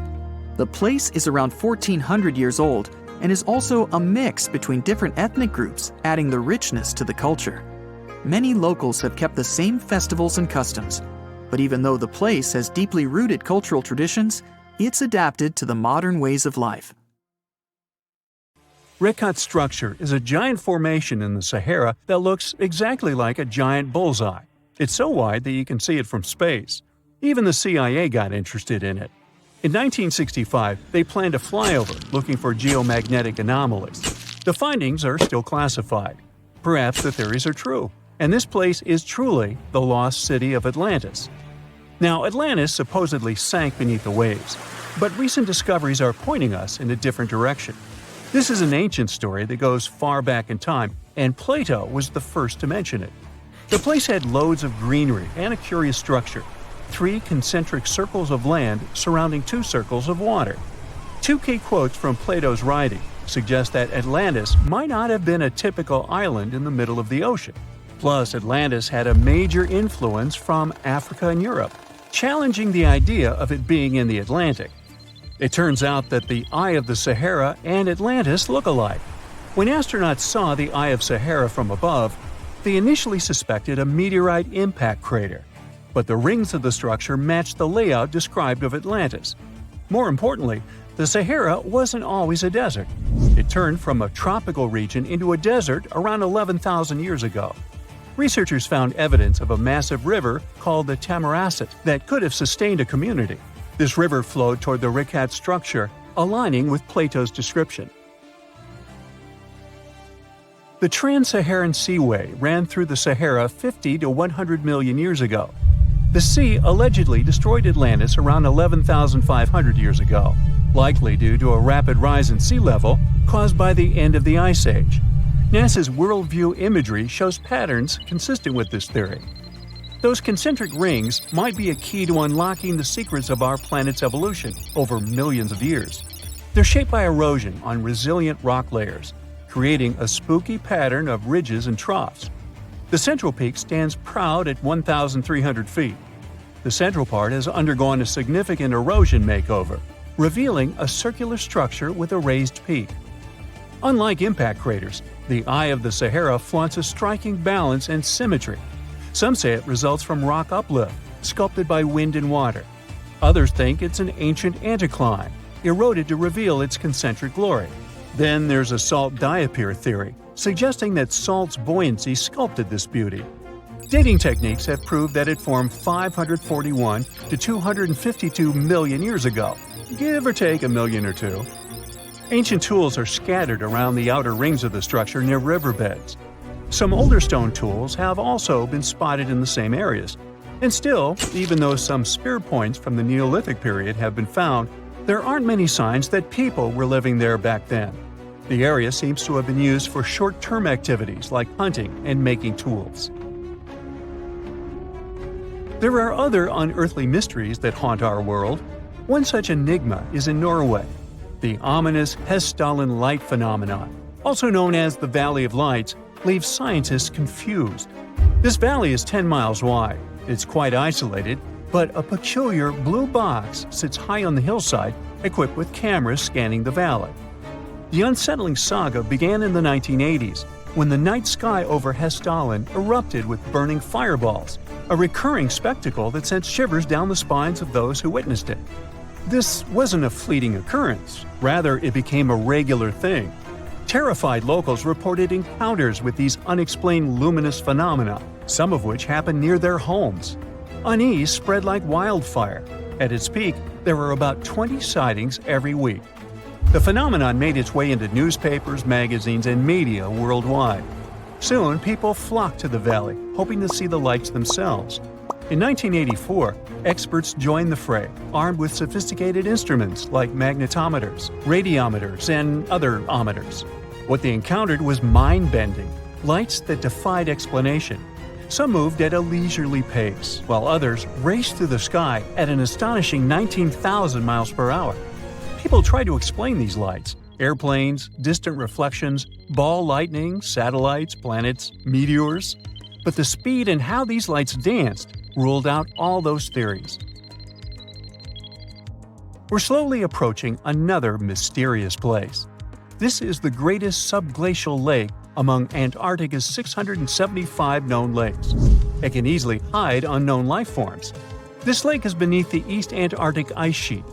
Dive about 2.5 miles under the ice, and there you'll see Lake Vostok, located at 1,600 feet below sea level.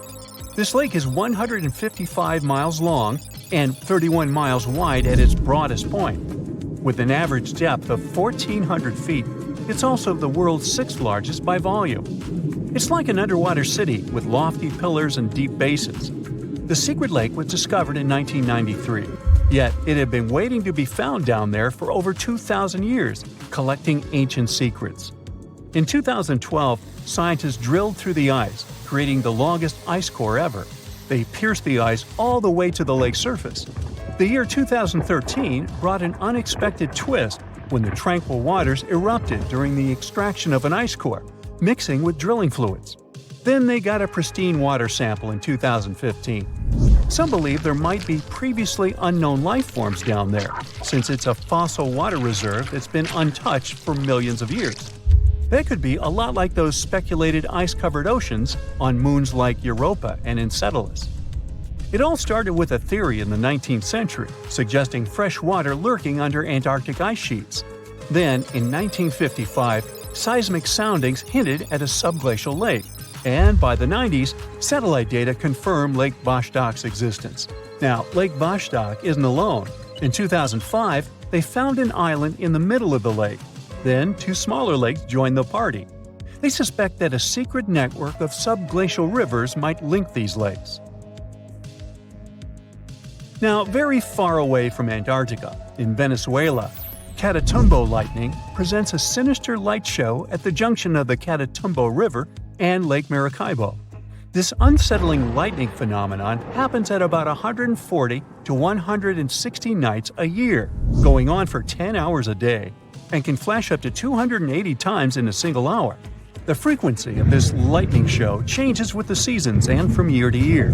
There was a break between January to March in 2010, causing a bit of worry that it might vanish forever. As the sun sets, winds from the east start picking up speed. The strong wind is called a nocturnal low-level jet, like what you see in the Great Plains of North America. These winds bring moisture, mostly from the Caribbean and the lake itself. This humid air hits high mountain ridges, causing thunderstorms to form over the mountains. Thanks to the ongoing wind situation, more thunderstorms appear as the night goes on. This pattern repeats itself, and is why this area has the highest annual lightning rate globally. The next place scientists cannot explain is in China. That is the Longyu Caves. They have lofty slanted roofs and sturdy pillars. The spot remained hidden for centuries. These human-made caverns, built around 2,000 years ago, decided to reveal themselves only in the 90s. Local farmers drained some ponds and unveiled 5 massive caverns. Further digging exposed an additional 19 smaller caves. They range from 60 to 110 feet in width and 26 to 50 feet in height. Archaeologists found historical relics, from the reign of Emperor Zhuan of Han, dating back to over 2,000 years ago. Now, how did these caves survive for more than 2 millennia without falling apart? No ancient records explain the way they were crafted either. The walls show chisel marks, hinting at some layer-by-layer chiseling action, but the exact construction process is still a head-scratcher. I bet you've never heard of the legendary oasis of Zerzura. This ancient city is said to be hidden somewhere deep in the Sahara Desert, and its discovery could mean unimaginable riches and untold secrets.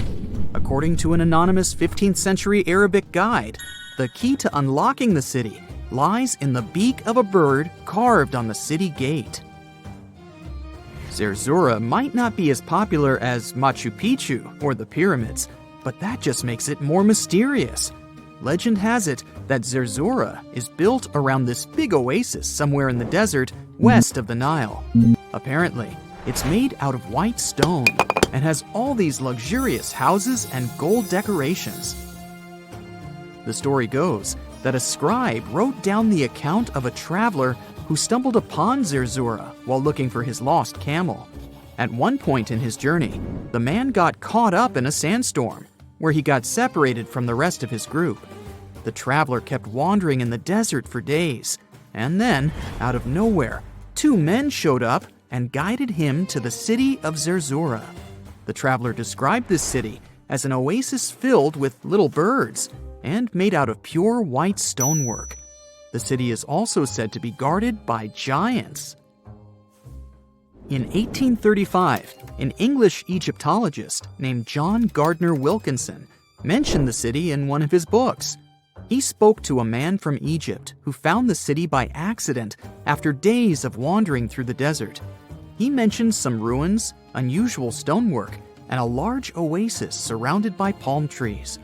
The man even gave some instructions on how the city could be found, indicating that it might be in the western desert of Egypt. But here's the kicker. Even though a group of explorers went out to find Zerzura, they didn't succeed. At the same time, they did stumble upon a bunch of previously unknown oases. In the early 1900s, numerous expeditions were sent to find the city, including one with a fleet of Ford Model A trucks. But, alas, none were successful. Others say Zerzura did exist at one point, but not anymore. It's possible it was swallowed by the desert. It's believed that back in the day, the Sahara Desert was actually green. Scientists even found traces of ancient rivers that flowed through the area 100,000 years ago, creating green corridors across the desert. But Zerzura might have never been real to begin with. Maybe it only existed in the minds of people, a figment of their imagination as they were struggling in the African desert. For thousands of years, people have been obsessed with the hunt for another lost city, Atlantis. But if this place really existed, where on Earth, or under the sea, could it be? According to Plato, Atlantis was an actual place, and it was supposedly located somewhere in the Atlantic Ocean, near the Strait of Gibraltar. But how did this mythical city become synonymous with a perfect, paradise-like society?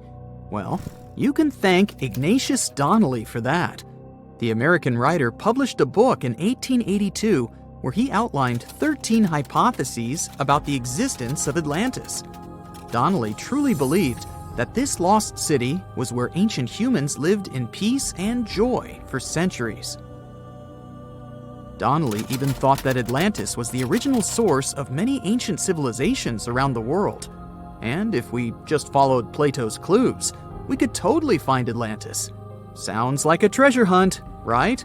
What inspired Donnelly to go on this quest in the first place, you might ask? Apparently, an amateur archaeologist discovered the city of Troy, using Homer's The Iliad as a guide. Well, if Troy was real, then why not Atlantis? Back in the day, some people believed that America was the legendary Atlantis. Columbus really stirred up some excitement when he brought back news about the New World to Europe. But the real hunt for Atlantis didn't really start until the 20th and 21st centuries. Some people tried to connect the dots between a volcanic eruption on the island of Santorini and the destruction of Minoan settlements. But in 2018, a team of investigators claimed they had nailed it, announcing they had discovered concrete proof that Atlantis had existed. What was their evidence, you ask? A series of mysterious circles in a national park in Spain. But the circles turned out to be nothing more than experimental ponds for studying zooplankton. Let's face it, there's no real evidence that Plato's lost city of Atlantis actually existed. But it doesn't make searching for it any less exciting, does it?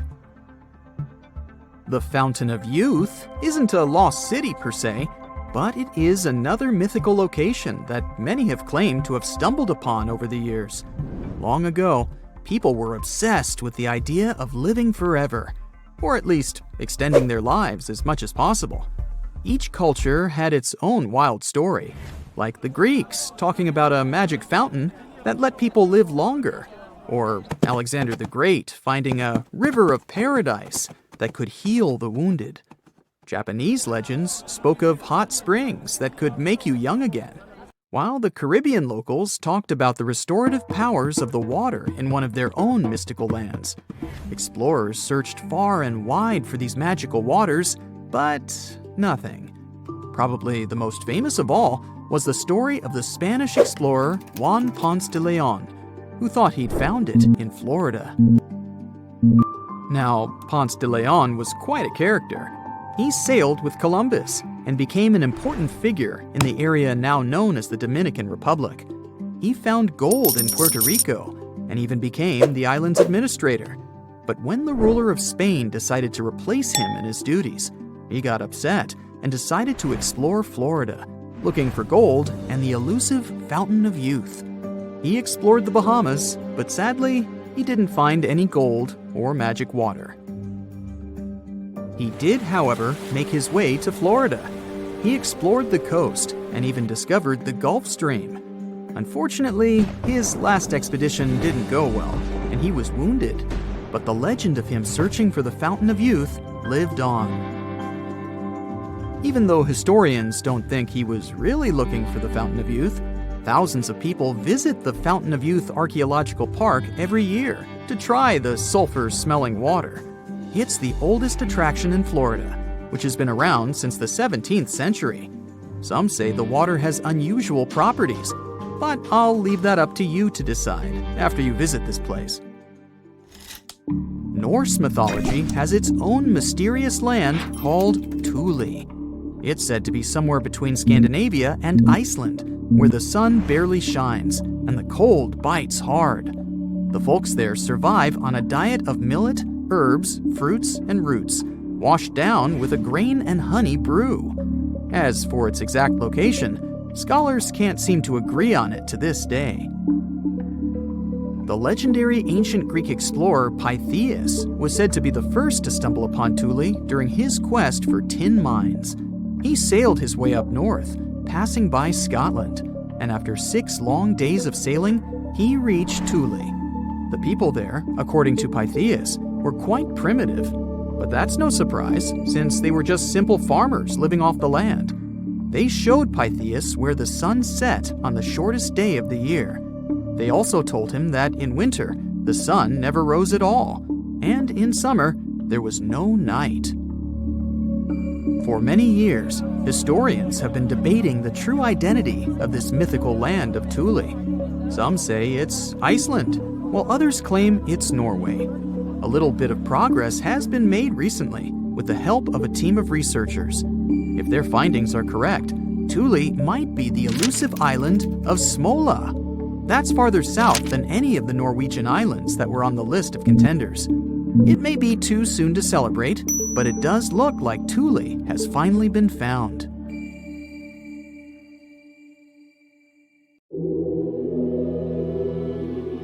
What you're viewing is recognized as the most densely populated location to have ever existed.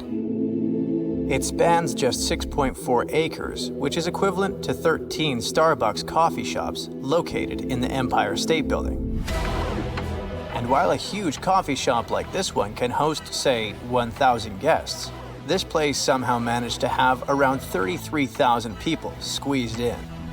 Some estimates suggest that the actual number could have soared to 50,000 at some point. This is Kowloon Walled City. The city is relatively young, settled in 1898, but its history goes back nearly 1,000 years to the Song dynasty. Originally a modest fortification, it remained largely unchanged until renovations in 1847 added defensive walls, leading to its revival a half-century later. But back then, the area was sparsely populated rather than crowded. To really understand just how packed this area got by the mid-20th century, let's compare it to some others. Take the East Village in New York City, for example. It has a little park at its center, but mostly it's filled with a mix of historic homes and newer apartment buildings. As of 2010, it was home to over 44,000 people, making it way more crowded than the rest of New York City, which is saying a lot, since New York City is the most densely populated city in the US. By most standards, it's pretty busy.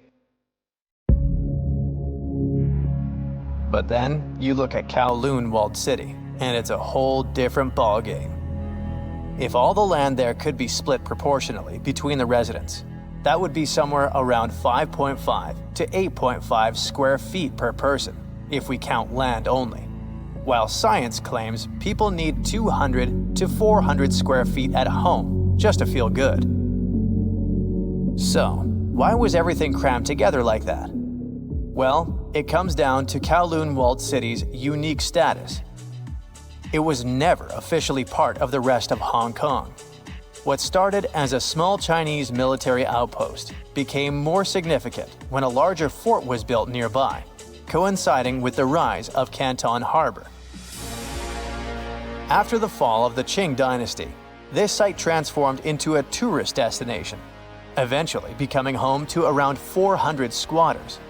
However, in the 1930s, the Hong Kong authorities intervened, relocating the inhabitants and demolishing the dilapidated structures. The 1940s and 50s were pretty rough times for folks in Kowloon. And while the residents were somewhat accustomed to different countries vying for control over their land, they were definitely caught off guard by natural disasters. In January 1950, a massive fire broke out that wiped over 2,500 huts, leaving almost 3,500 families, which is about 17,000 people without homes. This disaster really underscored the need for better fire safety measures, especially in the squatter areas made mainly of wood. The problem didn't end there. Due to the lack of control from both the Chinese and British authorities, except for a handful of operations conducted by the Hong Kong police, the walled city became a refuge for illegal activities. It was not until a trial in 1959, which took place within the walled city's boundaries, that the Hong Kong government was officially recognized as having jurisdiction there. By that time, however, organized crime groups known as triads had already established dominance over the area. Starting in the 1950s, triad factions such as the 14K and Sun Yee-un took control of all the criminal dens within the walled city. The environment became so dangerous that police would only enter in large numbers. It wasn't until 1973 and 1974 when over 3,500 police operations led to more than 2,500 arrests and the confiscation of illegal produce that the influence of the triads began to diminish. Only a decade later, the local police chief announced that the crime rate in the walled city was now under control. And even though crime dropped, the walled city still became known for having a surprising number of unlicensed doctors and dentists who could work there without fear of getting into trouble. That was a win-win. Many working-class people couldn't afford licensed dentists somewhere in Hong Kong, so they would go to Kowloon to receive affordable health care. You get it now. What can attract people in such a seedy place? Right, it's zero oversight. And zero oversight means that anyone could start their business here, no matter how shady it was. However, there were some totally normal entrepreneurs. For example, noodle makers. Despite all the dangers, the population of the city kept growing. But how can you create more houses if your territory is very limited? Simple. Think vertically, not horizontally. So, local developers started stacking more and more stories, as if those were Lego bricks you could easily add on top of your tower.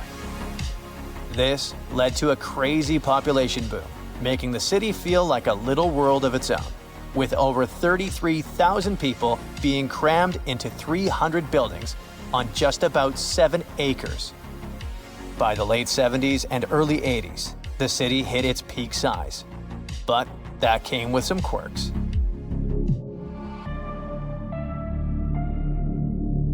However, there were limits on how tall buildings could go. Those could not exceed 13 to 14 stories, and it was because of planes flying into Kai Tak Airport. Yeah, living close to the airport meant residents had to deal with a lot of noise. Water was provided through 8 municipal pipes, although there were options for wells too. Some streets barely saw any natural light thanks to the way buildings were packed in, and fluorescent lights were the go-to for illumination down below.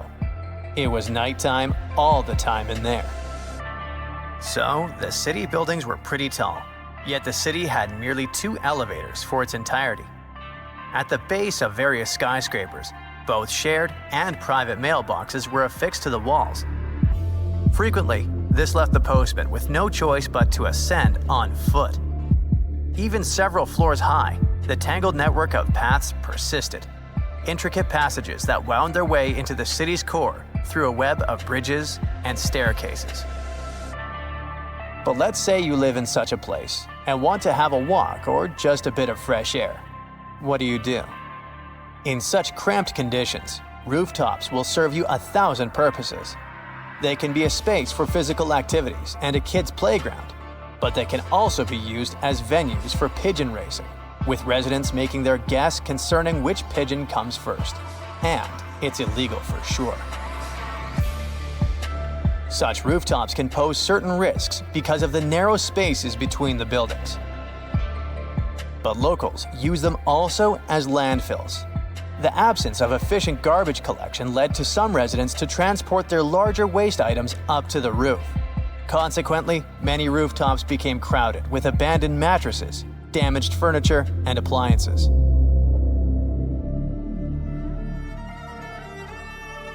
Hey, I get the feeling that I'm talking about something that actually exists.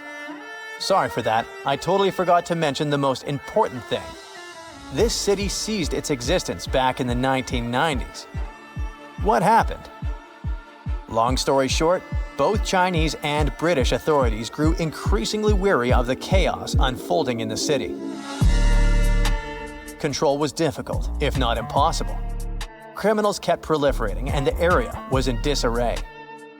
Consequently, officials from both countries chipped in and allocated approximately $350 million in compensation for the locals, who had been kicked out of that area as the city was demolished. Kowloon exists today, but not as the infamous walled city. It's now an urban area in Hong Kong, which is located in a completely different place. It just has the same name. As for the area that used to be Kowloon, there's now a park known as Kowloon Walled City Park. Architects and thinkers still look back at Kowloon as a prime example of the organic megastructure concept from the 60s, which envisions cities as flexible networks that grow and change with their residents. Almost forgot. If you're looking to catch a glimpse of the real deal, you should watch Crime Story, starring Jackie Chan, as some scenes were filmed there.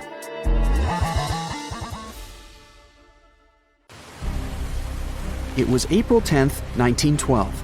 Richard had just departed from Southampton, England, aboard the most famous ship of the time, dubbed the Unsinkable.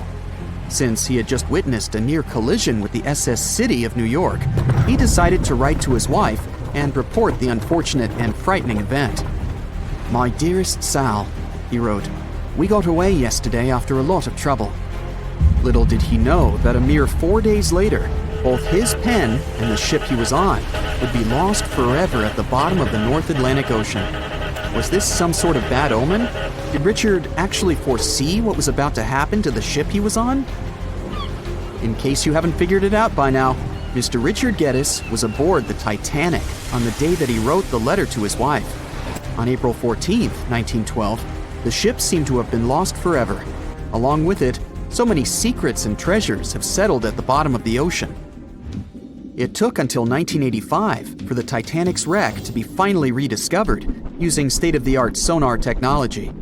Ever since then, they've managed to recover thousands of items from the Titanic, and many of them went on display or auction. Things like jewelry, a life jacket, a menu from the ship's restaurant, or even a sample square of carpet from the first-class stateroom have all captivated the public's attention, just like the many stories of the people on board.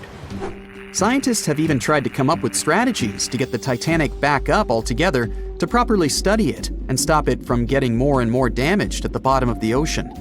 Some have suggested filling the wreck with ping pong balls to make it float, while others even considered injecting it with 180,000 tons of Vaseline. Another idea was to use 450,000 tons of liquid nitrogen to trap it in an iceberg that would float to the surface. But they eventually had to let go of all these potential strategies since the Titanic is way too fragile to ever be recovered. The Titanic may be one of the most interesting ships lying at the bottom of the ocean, at least in popular culture, but deep-sea divers have a lot of other stories to share. Planes also sometimes find their way to the bottom of the ocean. Deep-sea divers in Oahu, Hawaii came across the wreckage of an F-4U Corsair plane. It seems to have crashed into the ocean in 1946, as it didn't have sufficient fuel. If you can dive deep enough, you might even stumble upon statues and lost artifacts, like those found in the world's only underwater archaeological park off the coast of Naples, Italy. It features the ruins of the ancient Roman city of Baia. The underwater statues found here are breathtaking, to say the least. In an ironic twist of events, some of the equipment we intended to use to get us to the moon was lost at the bottom of the sea for a very long time. But how did that happen? Beginning from the late 1960s and ending in the early 70s, many Apollo rockets were launched to orbit the Earth and the Moon. When reaching altitudes of about 38 miles, the first portion of the spacecraft, including the engines, needed to separate. People thought these components got destroyed or lost forever. But were they really? In 2012, a team of specialists discovered a bunch of rocket engines 14,000 feet off the coast of Florida. They have since gone through a 2-year renovation plan and are now on display at Seattle's Museum of Flight. Can you imagine stumbling upon a whole city underwater? Back in 2001, a lost city was discovered in the Gulf of Cambay, off the coast of India. Some archaeologists believe it to be the oldest city in history. By comparison, it's almost the size of Manhattan and features massive walls and even plazas. They stumbled upon pieces of sculpture, artwork, and even what looked like ancient wooden furniture, believed to date back up to 9,500 years ago and 5,000 years older than any city previously discovered. Okay, how about an underwater river? I can't even imagine what that would look like, but some deep divers claim to have seen it south of Tulum, Mexico. Is that even possible? Well, not really, since the Cenote Angelita Cave is not a true river, but a very special type of optical illusion. It's formed by a halocline, meaning a cloud of hydrogen sulfide at the bottom of this underwater cave. Turns out you can actually swim right through this cloud, which makes you feel like you're swimming through a flowing body of water. Not all things discovered underwater are inanimate objects. Some of them are actually quite scary sea creatures. A jellyfish might not be on your list of things to look out for if you can avoid the stings. But this giant one, also known as a lion's mane jellyfish, is the largest known species of its kind. In all fairness, you'll only uncover it if you happen to dive into the waters of the Arctic, Northern Atlantic, and Northern Pacific Oceans. You surely won't miss it, since it stretches across 120 feet from the top to the bottom of its tentacles. When it comes to deep-sea diving, a lot of people are looking to discover some lost treasure. One diver was lucky enough to have hit the literal jackpot when he came upon nearly $1 million worth of treasure on the bottom of the seabed. That was back in 2015, when this lucky diver was swimming just off the coast of Florida. What did he find, you might ask? Well, about 51 gold coins, 40 feet of gold chain, and a rare single coin that was tailored for the King of Spain, Philip V. Speaking of people looking for lost treasures, divers also sometimes found pirate ships. They discovered one of these pirate shipwrecks in 2015 off the coast of Colombia. It dates back to the 18th century. The value of this forgotten ship was estimated to be between $4 billion and $17 billion, as it contained treasures, precious stones, gold, and countless other really valuable items.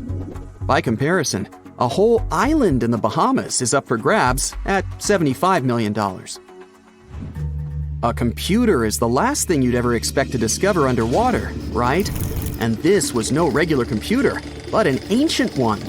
And yet, someone stumbled upon it between 1900 and 1901 on the spot of a shipwreck located off one Greek island. Researchers believe this weird stone contraption to be the earliest form of a computer. It was designed to serve many purposes, such as predicting astronomical positions and eclipses on the calendar.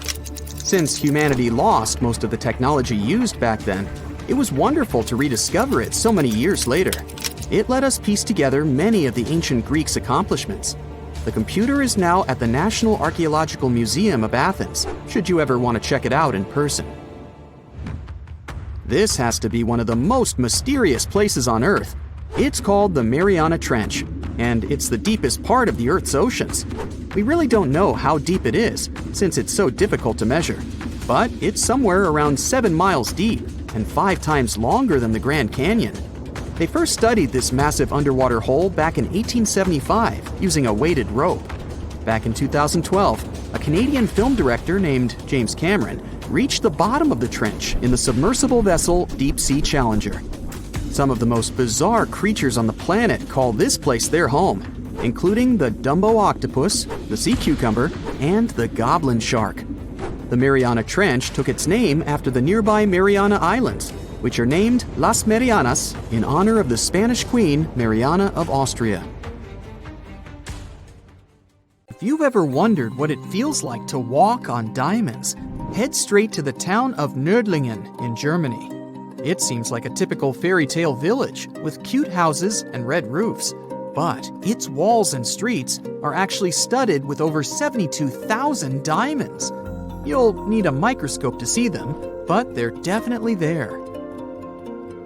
When the first people came to live here, somewhere around the 9th century CE, they were positive they were settling down in a volcanic crater. They didn't know the stone they were using for construction was embedded with millions of tiny diamonds, and the origins of the crater were out of this world. An asteroid slightly larger than half a mile in diameter hit our planet around 14.5 million years ago in what is now Bavaria and left a crater 16 miles wide. The bedrock was under such intense heat and pressure that the bubbles of carbon inside transformed into tiny diamonds at a concentration like nowhere else in the world.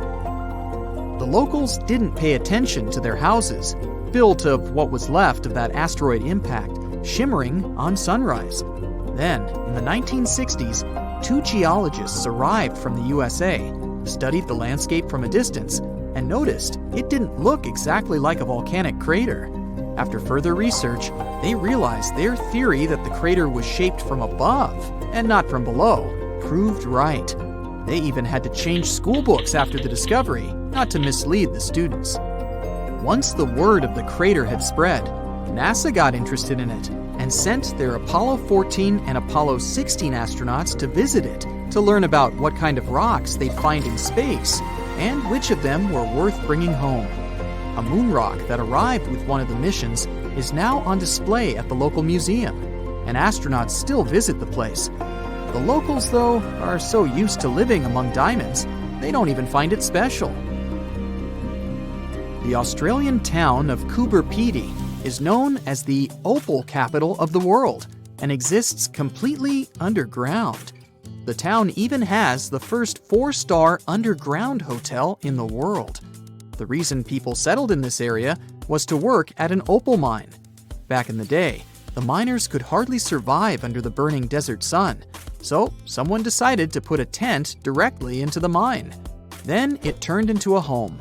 Now, Coober Pedy has around 2,500 residents from different countries, about 30 shops, an opal gallery, museums, a bar, and other buildings, and is a popular tourist attraction. The town of Monowi, Nebraska, in the USA, has a mayor, a clerk, a treasurer, a librarian, a tavern keeper, and a bartender. Yet, the population is officially just 1. Elsie Eiler has been doing all those jobs, paying taxes to herself, and voting herself for mayor since 2004. Back in the 1930s, Monowi had a population of 150 people, grocery shops, and restaurants. When farming conditions got worse, people started leaving family by family until it went down to 1 person. If you feel like saving some money on house construction, look up some property in the Spanish town of Centenil de las Bodegas. 3,000 residents live under and into the sides of the Cadiz Mountains and use them as natural walls and ceilings. The first settlers moved in here back in prehistoric times. The rocks keep the houses cool in the summer and warm in the winter. Neft Dashleri in Azerbaijan was built as an oil platform in 1940, directly in the Caspian Sea. Once they discovered rich oil deposits, it started growing and is now made up of a network of platforms with around 5,000 people working and living here. The town has apartments, bridges, a library, a community center, and even a movie theater. The Japanese village of Nagoro has an unofficial second name, the Scarecrow Village. The last children were born here over 20 years ago. It officially has less than 50 residents, but it feels complete thanks to 350 life-size human dolls. When a local lady came back here in 2000 to look after her aging father, she saw the empty streets, shops, and schools. To change that, she and her friends started making cute dolls to replace the residents. The entire town of Whittier, Alaska, lives under one roof of a 14-story building of a former barracks. That's around 220 people who live here all year round, plus all the shops, a police station, a post office, a hospital, and a church. The locals are mostly working in commercial fishing, recreation, and tourism, or for the state ferry and railroad. The idea behind having everyone and everything in one place is to save money on heating in the always cold climate and let the people do all their business inside. This way, they don't have to face the unbearably strong winds. There's a town in Svalbard, Norway called Longyearbyen, where the sun sets on October 25th and doesn't rise again for the next 4 months. When it rises again in spring, the locals gather on the step of an old hospital at 12:15 to welcome the sun and celebrate its return. Then, it doesn't set for over 4 months. It happens because of the way the Earth is tilted on its axis. The sun only rises and sets once each year at the North and South Poles. Longyearbyen is the northernmost town in the world, so it gets affected by that. Its residents occasionally see polar bears and reindeer in the streets and get around on snowmobiles. The Italian village of Viganella was built right at the bottom of a deep valley and on the wrong side of the mountains. They cast huge shadows and deprived the village of the sun for the entire winter. The locals used to live like that for centuries, until one engineer decided to build a large mirror high on the opposite slope of the mountain. It's operated by a computer and reflects light on the central square of Viganella for at least 6 hours a day during the darkest months. Santa Cruz del Islote in Colombia is one of the world's most crowded islands, with around 600 residents in a 2.5-acre area. Fishermen built this island on a coral platform over a century ago. They chose it because of its beautiful location and the absence of mosquitoes. The families of the original settlers were growing, and most of them never left the island. You'll only find people with 6 different last names living here. When the family needs extra space, they just add an extra floor to one of around 100 homes in town. Now it has a school, shops, a church, and 1 restaurant. There is no traffic, since the streets aren't wide enough for cars or trucks, and the distances are perfectly walkable. No one on the island locks their doors, because everyone knows each other, and there hasn't been a single crime. Another place where people don't lock their doors is the Shani Shingnapur village in India. In fact, local homes and even shops don't have front doors, keys, and locks, but locals never feel unsafe. Residents believe their village is under the protection of Lord Shani, who will punish anyone who tries to steal something. A legend says that around 300 years ago, after heavy rain and flooding, the locals found a huge rock.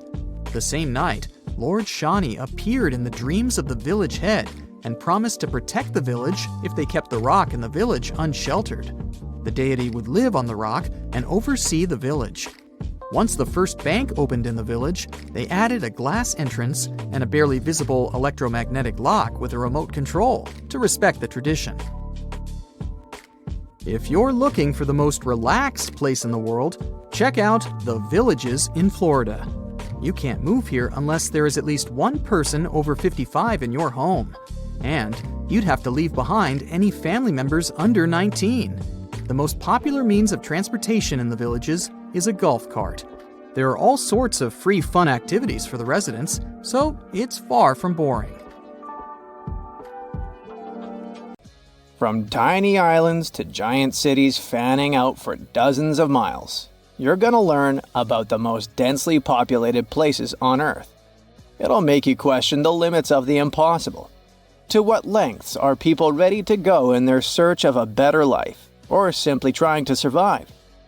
The list of such places includes both Hong Kong and the Maldives, the Egyptian city of Tanta, and a tiny island in Lake Victoria in Africa.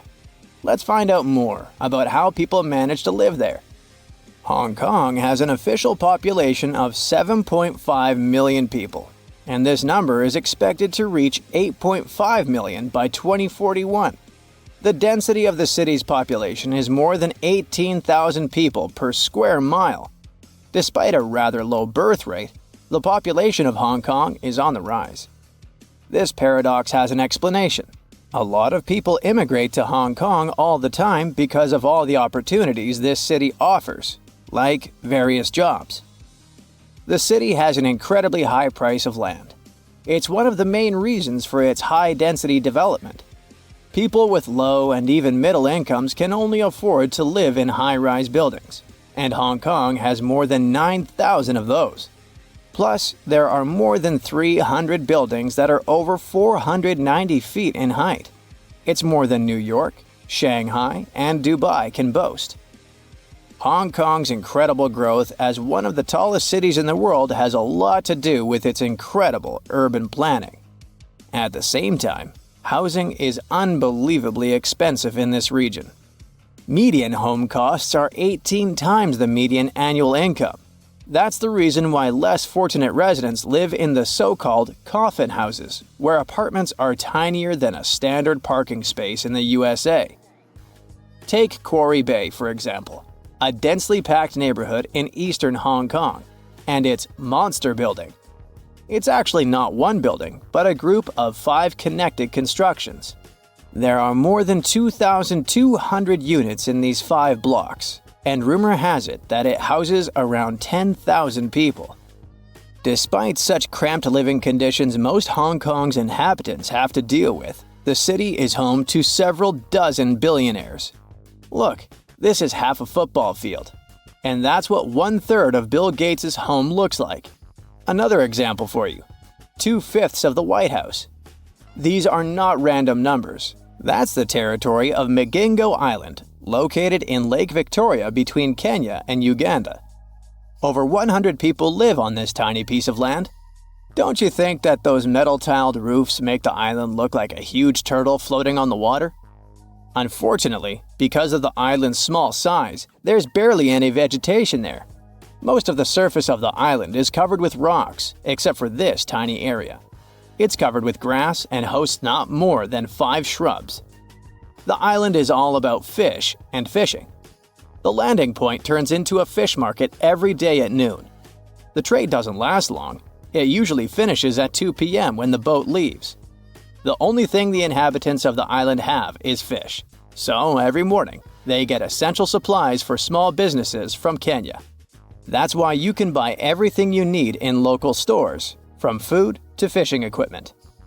The inhabitants of the island not only catch fish but also gut them on the rocks and then fry and eat them in cafes.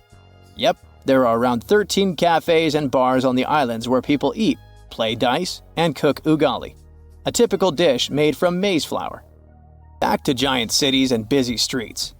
Welcome to Shenzhen, the most densely populated city in China.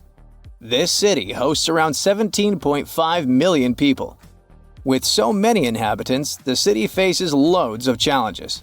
For example, overcrowded schools and beaches. Speaking of the latter, some areas even implement a booking system to manage beach crowds. The most astonishing thing about this megapolis is that it's grown to its current size within a mere 40 years or so. It used to be a fishing village, but then, thanks to the support of the authorities and the city's close proximity to Hong Kong, it turned into a bustling financial and economic center. These days, it has the status of one of the busiest container ports in the world, along with Shanghai and Singapore. Shenzhen also has had the fastest growth in millionaires over the last 10 years, 140%. Such an increase is far greater than in the first-tier cities in China, including Beijing and Shanghai. Islet Abrui is a Caribbean island that forms part of Haiti, and it's one of the most densely populated islands in the world. Around 500 people living there share an area of a mere 0.4 hectares. You might think this is just another fishing village, but Islet Abrui is more like a factory. Once you set foot on this island, you'll instantly see a maze of alleyways. Follow them, walking past crooked thatch and tarp-covered huts, and you'll eventually find yourself in the center of town. The main landmarks are 2 concrete buildings, and one of them is a store. In the middle, you'll see a modest town square equipped with 2 solar streetlights. One is old and is no longer in use, and the other is shiny and new. On the island, men outnumber women and kids. Many people are out of town fishing during the day. The horizon surrounding the island is dotted with sails and pirogues. The rest remain on the island doing other jobs, like repairing boats, mending nets and traps, and preparing tons of fish for shipment to Haiti and other places. As for kids, they spend their days swimming. Our last destination is the Egyptian city of Tanta, which is also one of the most densely populated places in the world. It has about 70,000 people per square mile. Just for comparison, there are slightly under 30,000 people per square mile in New York. The city is located between Cairo and Alexandria. It has huge cotton plantations, and in 1856 it became a stop on the railway network, mostly for exporting the cotton growing in the area to Europe. And even though the area around Tanta was mostly fields, the settlement turned into a large, crowded city. In late October, the city becomes the center of celebration of the cotton harvest. 3 million people come from around the Delta and other parts of the Arab world for the colorful 8-day celebration. Tanta is famous for its sweet candy. It's made of gelatin, coconut, sesame, peanuts, and chickpeas. Loads of these sweets are sold during festivals when many Egyptians visit the city. No wonder they've been considered a delicacy since the 1800s. Tanta also has a lot of cotton processing factories, as well as textile industries. Plus, it's a university town. Tanta University was established in 1972.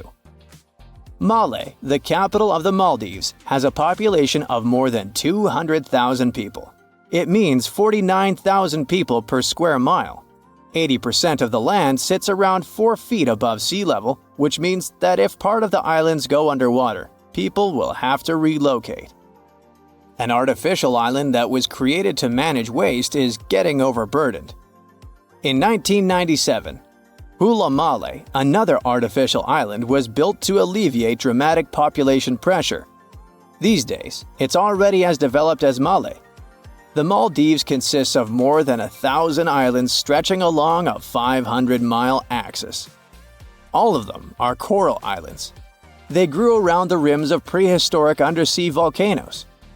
Only 188 islands are inhabited, but most of them have fewer than 1,000 residents. More and more Maldivians are giving up on island life and moving to the capital city. But Male is already pressed hard against the limits of human habitation. If even more people move there, its physical structure would need to be completely reworked. The authorities are already surrounding Male with sea bridges and artificial islands packed with houses. There are many myths around arguably the greatest structure ever built by humans, the Great Wall of China. Some say it's so grand that it's visible from space. Others claim that you can see it from as far as the moon. Other theories suggest that the builders of the wall were left inside. Well, sorry to disappoint you, but all these impressive stories are just myths. But even with those stories busted, the Great Wall of China is an impressive and truly breathtaking structure. So let me tell you its true story. Today, China is one of the most populated countries in the world, counting as many as 1.4 billion residents. It's also one of the oldest nations in the world. It has 3,500 years of continuous written history, but the civilization existed long before that. There is a theory that while the European continent, for example, was most likely reached by humans from Africa, China wasn't populated by settlers that came from somewhere else. Some people believe that the Chinese civilization got formed from local Stone Age people who lived on the territory since the prehistoric period. So now, the Great Wall of China. It's truly big even by today's standard, stretching for over 13,000 miles. To imagine it better, it's almost 5 times the distance between New York and Los Angeles. Or even a bit greater than the distance between the North and South Poles. Even in modern times, people have never built anything close to this big. Of course, it didn't take a day to build the Great Wall of China. 2, keep going. In fact, the wall was being built for centuries.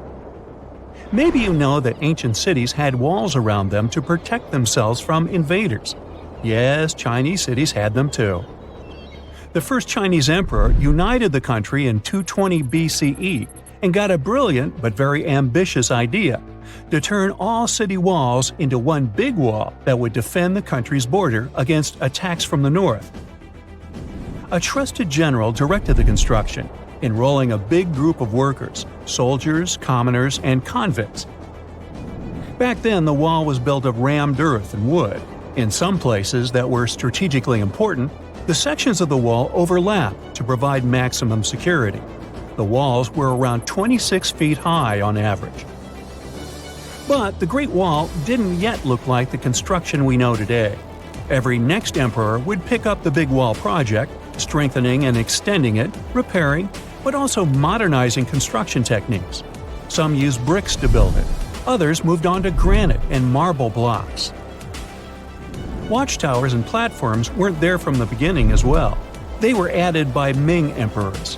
The watchtowers made it possible to communicate with other parts of the wall through smoke and fire messages.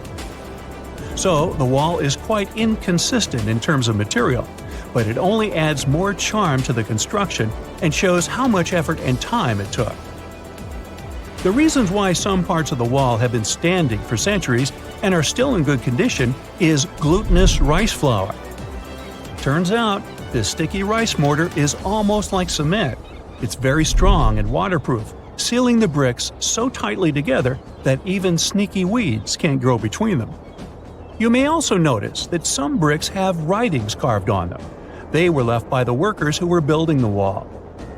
The purpose of those writings is quality assurance. They contain such information as location, quantity, and responsible officials. So, in the case of some problems with the quality of materials or constructions, it would be known who should be held accountable for it. Recently, a research group has looked through official historical documents of the Ming Dynasty that ruled China from the 14th to the 17th centuries. They came across records of secret doors in the Great Wall, so they decided to find them. They used a flying robot to capture continuous centimeter resolution photos of the wall. They photographed 90% of the wall that was built during the Ming Dynasty and discovered the remains of over 220 secret doors along the wall. Some of them have a specific width and height that allows only one person to go through. Others are large enough to allow 2 horses to pass at the same time. Why are the doors there? Well, the Great Wall's main goal was to protect the country from the enemy. Building doors that could let the enemy in would undermine the whole point of having a wall. So, of course, the doors were secret passages. They perfectly matched the surroundings topographically, and the exit on the outside was camouflaged with bricks so that it was almost completely indistinguishable from the brick wall. The wall was never just a defensive wall, and it was never completely closed. It could be opened on demand. It was also a structure used for trade and commerce, communication between inside and outside the wall, and of course, for defense and spying. Some doors were used for trade with the other side. Through smaller doors, a person would sneak out to spy on the enemy that lived on the other side. The hidden gates were also useful for a sudden attack. As you remember, some gates were camouflaged with brick on the outside. The exit was so indistinguishable that the enemy had no idea exactly where it was located. The inside entrance for Chinese soldiers was hollow, so they could walk through the wall and break the camouflaged exit gate from the inside, starting their surprise attack. Now, even though the main point was to prevent outsiders from getting into the city, the wall wasn't too effective on that matter. It could still be climbed over or marched around. So the wall was being watched at all times, and the guards gave signals to the troops if they saw the enemy approach. Also, the wall provided more time to mobilize and bulk up the country's forces or lure the enemy troops into a difficult strategic position. The construction stopped at the end of the 19th century. The wall lost its strategic and military importance due to technological advances. Over the centuries to today, only 8% of the Great Wall is in good condition, and the rest is damaged. Also, around 1/3 of the wall has disappeared without a trace, due to both natural erosion and human damage. I guess you could say it's now just a pretty good wall. As you remember, the first parts of the wall were built out of rammed earth and wood. These are not the most unfailing materials if we're talking about thousands of years. Also, destructive farming methods have turned large areas into a desert and contributed to erosion.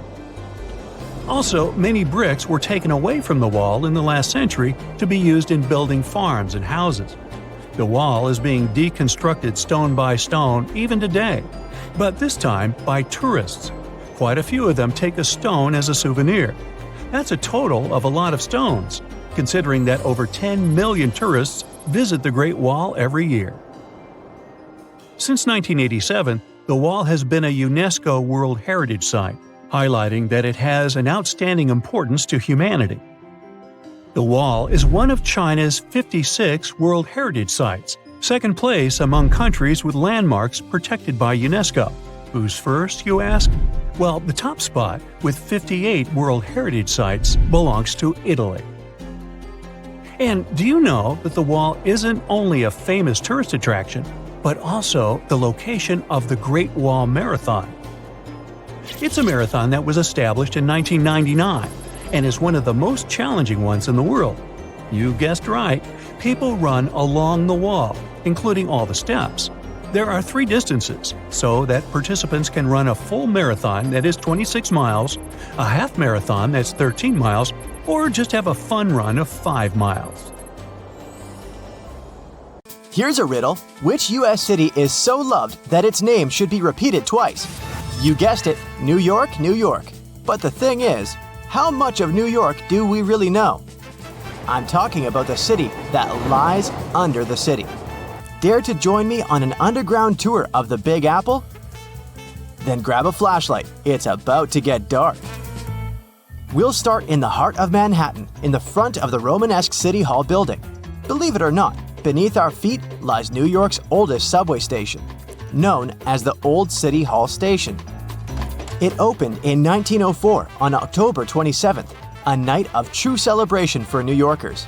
People were so excited, some of them spent the entire night riding the trains back and forth. Before this, urban dwellers moved around in carriages pulled by horses. No wonder the subway was such a hit. You might feel like a time traveler stepping inside the Old City Hall Station.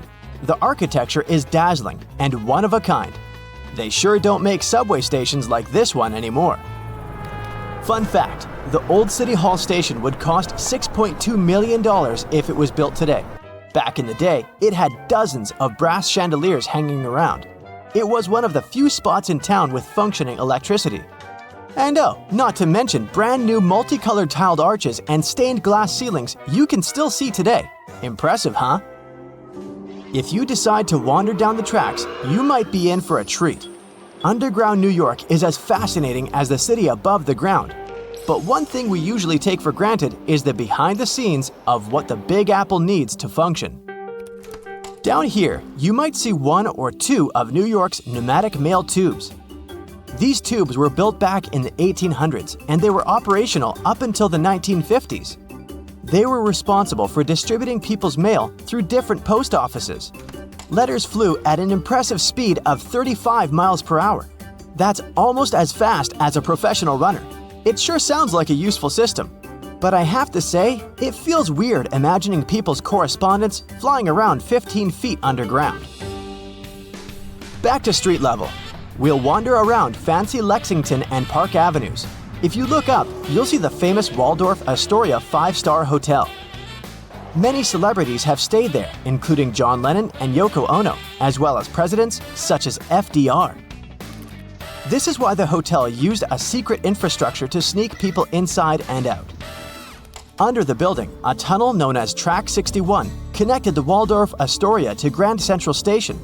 The track was deactivated in the late 70s, but some people say Andy Warhol threw a party there in the 80s. I bet that was something. For the next part of our visit, we'll have to take the subway uptown. We'll get off at 125th Street and find ourselves on the scenic waterfront of Riverside Park. Here, you'll find abandoned tracks of an old metro line. If you follow the tracks, you'll get to an underground graffiti gallery, aka the Freedom Tunnel. The tunnel is named after a graffiti artist from the 80s, who is commonly known as Freedom. While exploring these tunnels, we'll see over 40 graffiti pieces he painted over 15 years. There are spray paints of James Dean, Mona Lisa, and even a self-portrait of Freedom himself. Moving on, let's wander around the northern part of NYC for a bit. Walking in Van Cortlandt Park will feel like hiking upstate, but believe me, you're still in the city. Along the way, you'll encounter some big ventilation towers made of stone. These towers were once part of an old New York infrastructure. They make up the remains of what used to be the Croton Aqueduct. In the 1800s, the city's water supply flowed through a 41-mile-long underground tunnel, all the way from Croton River in upstate New York to Bryant Park in Midtown Manhattan. Oh yes, and I should probably tell you that Bryant Park wasn't a park. Instead, it hosted a colossal stone structure that looked pretty much like something ancient Egyptians would build. This 4-acre structure served as the city's water reservoir. It even had a pathway on top so that people could enjoy a nice afternoon stroll while looking at the reservoir's crystalline water. Now, all this exploring might have made you hungry, but don't worry, our next stop includes a yummy treat. We'll have to leave Manhattan and make our way to Brooklyn. In case you didn't know, New York City is made of 5 boroughs: Manhattan, Queens, Bronx, Staten Island, and Brooklyn. Crown Heights, that's our stop. Would you believe me if I told you that beneath these streets lie caves full of aging cheese? How very Parisian of them. To get down there, you'll have to make your way through a century-old building that now works as an office space. Maybe wave hello to all those hardworking people and disappear in one of the stairways that will take you 30 feet below the ground. You won't need a flashlight for this one. The caves are bright and renovated and can hold up to 22,000 pounds of cheese. But hey, it might stink. That's the main reason cheesemakers decided to use underground tunnels to age cheese in the first place. After a bite or two of some delicious cheese, let's keep going. While still in Brooklyn, you might see tons of locals enjoying a sunny day in the McCarran Park pool. This pool is a huge attraction, being 3 times the size of an Olympic pool. As the NYC explorer you are becoming, you might even go for a swim.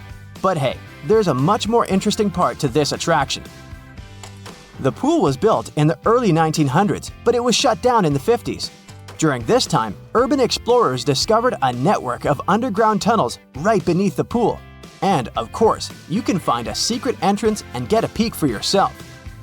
There, you'll not only see the pool's filtration and heating system, but also a lot of graffiti from the time the site was abandoned.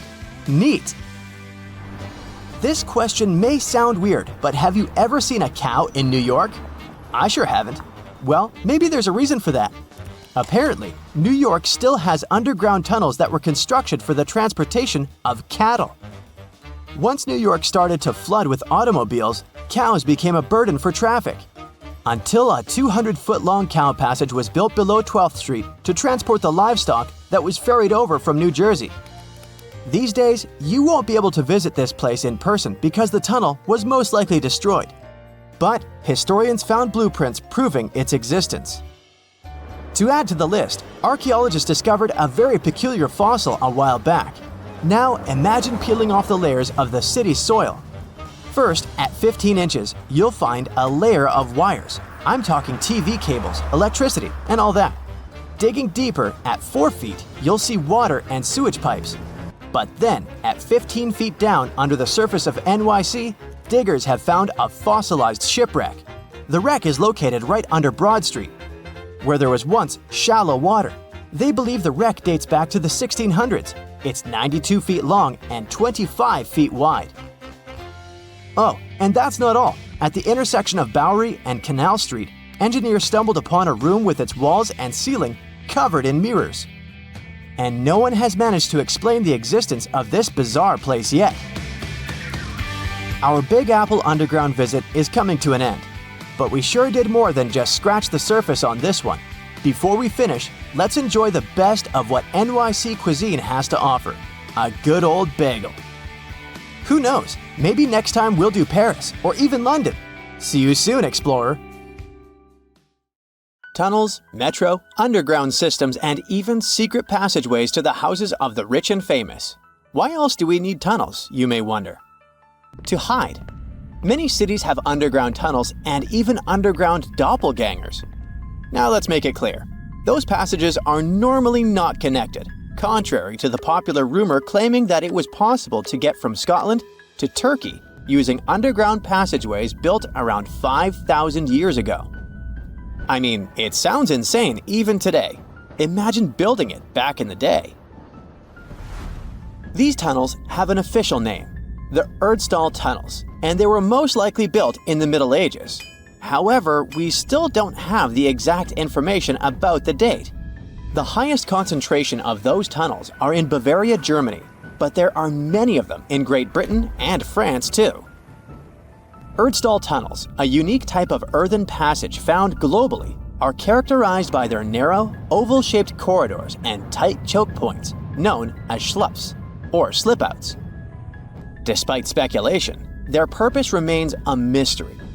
However, some of those tunnels have fireplaces and even vents, which might mean those were used primarily for shelter. Dating back to the Middle Ages, possibly as early as the 12th century, Erdstall tunnels lack archaeological signs and historical records. So it's not a surprise that there are many rumors about their use.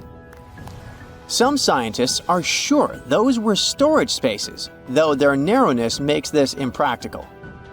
Another idea is that they provided hiding spots for farmers during tribal raids.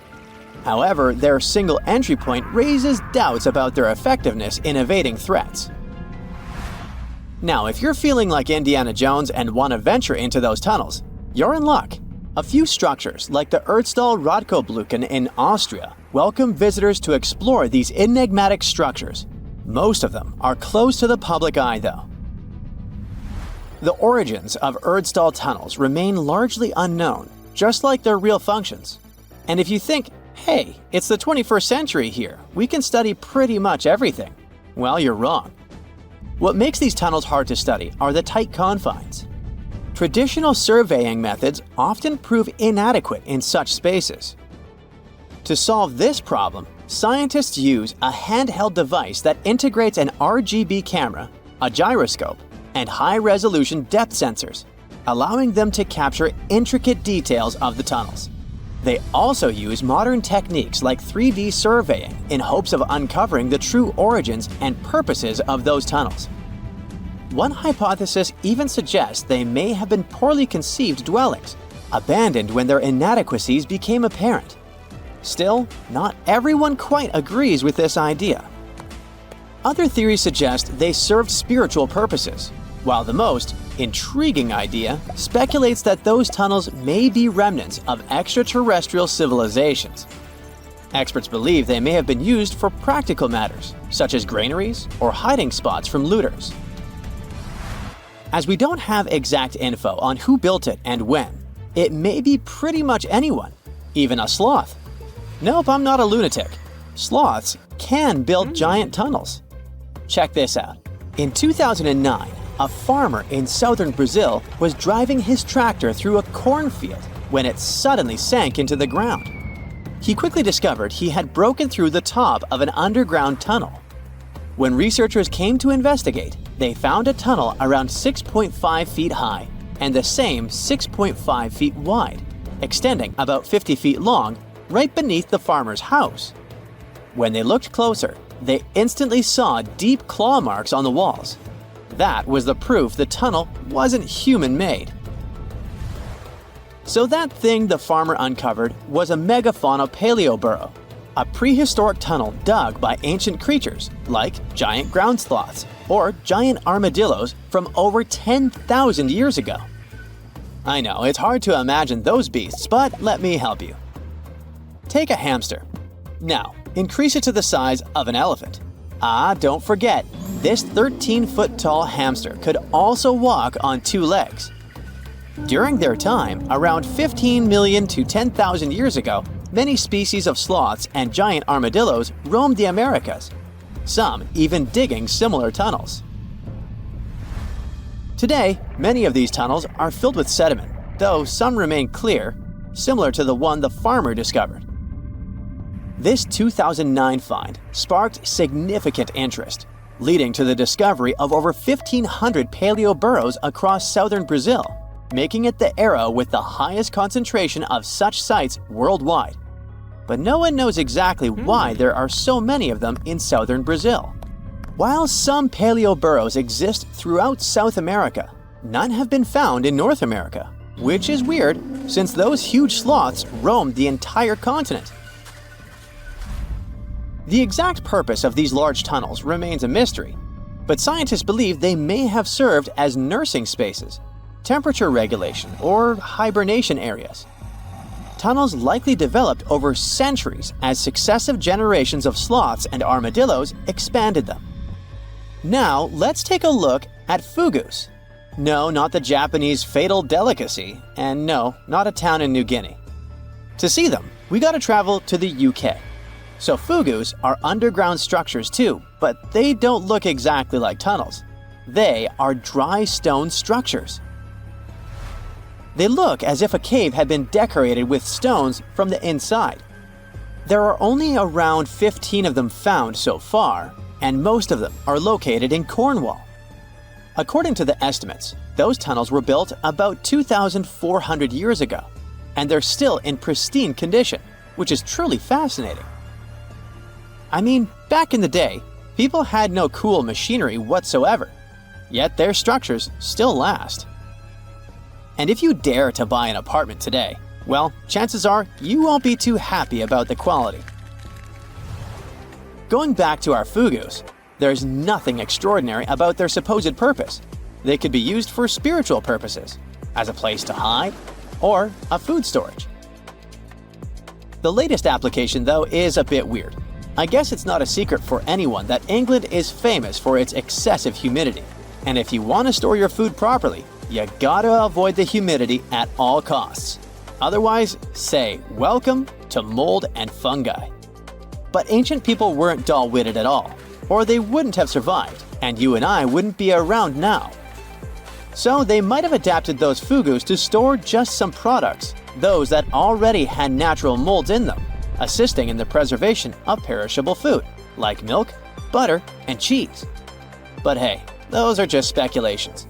The true reason why they were built remains unknown. What makes fugus unique is that they are intentionally built tunnels, not just excavated mines like those in Wales. They were crafted by digging deep trenches, lining them with stone slabs, covering them with capstones, and then filling over them, all of which took significant time and effort. Still, no matter how hard those were to construct, cities around the globe are often built over intricate tunnel systems, each unique to its location. For instance, Paris is famous for its extensive underground quarries, which were abandoned years ago, but still pose a risk of collapse in certain areas above. London boasts one of the largest tunnel networks in the world, including many that were specifically created for military purposes.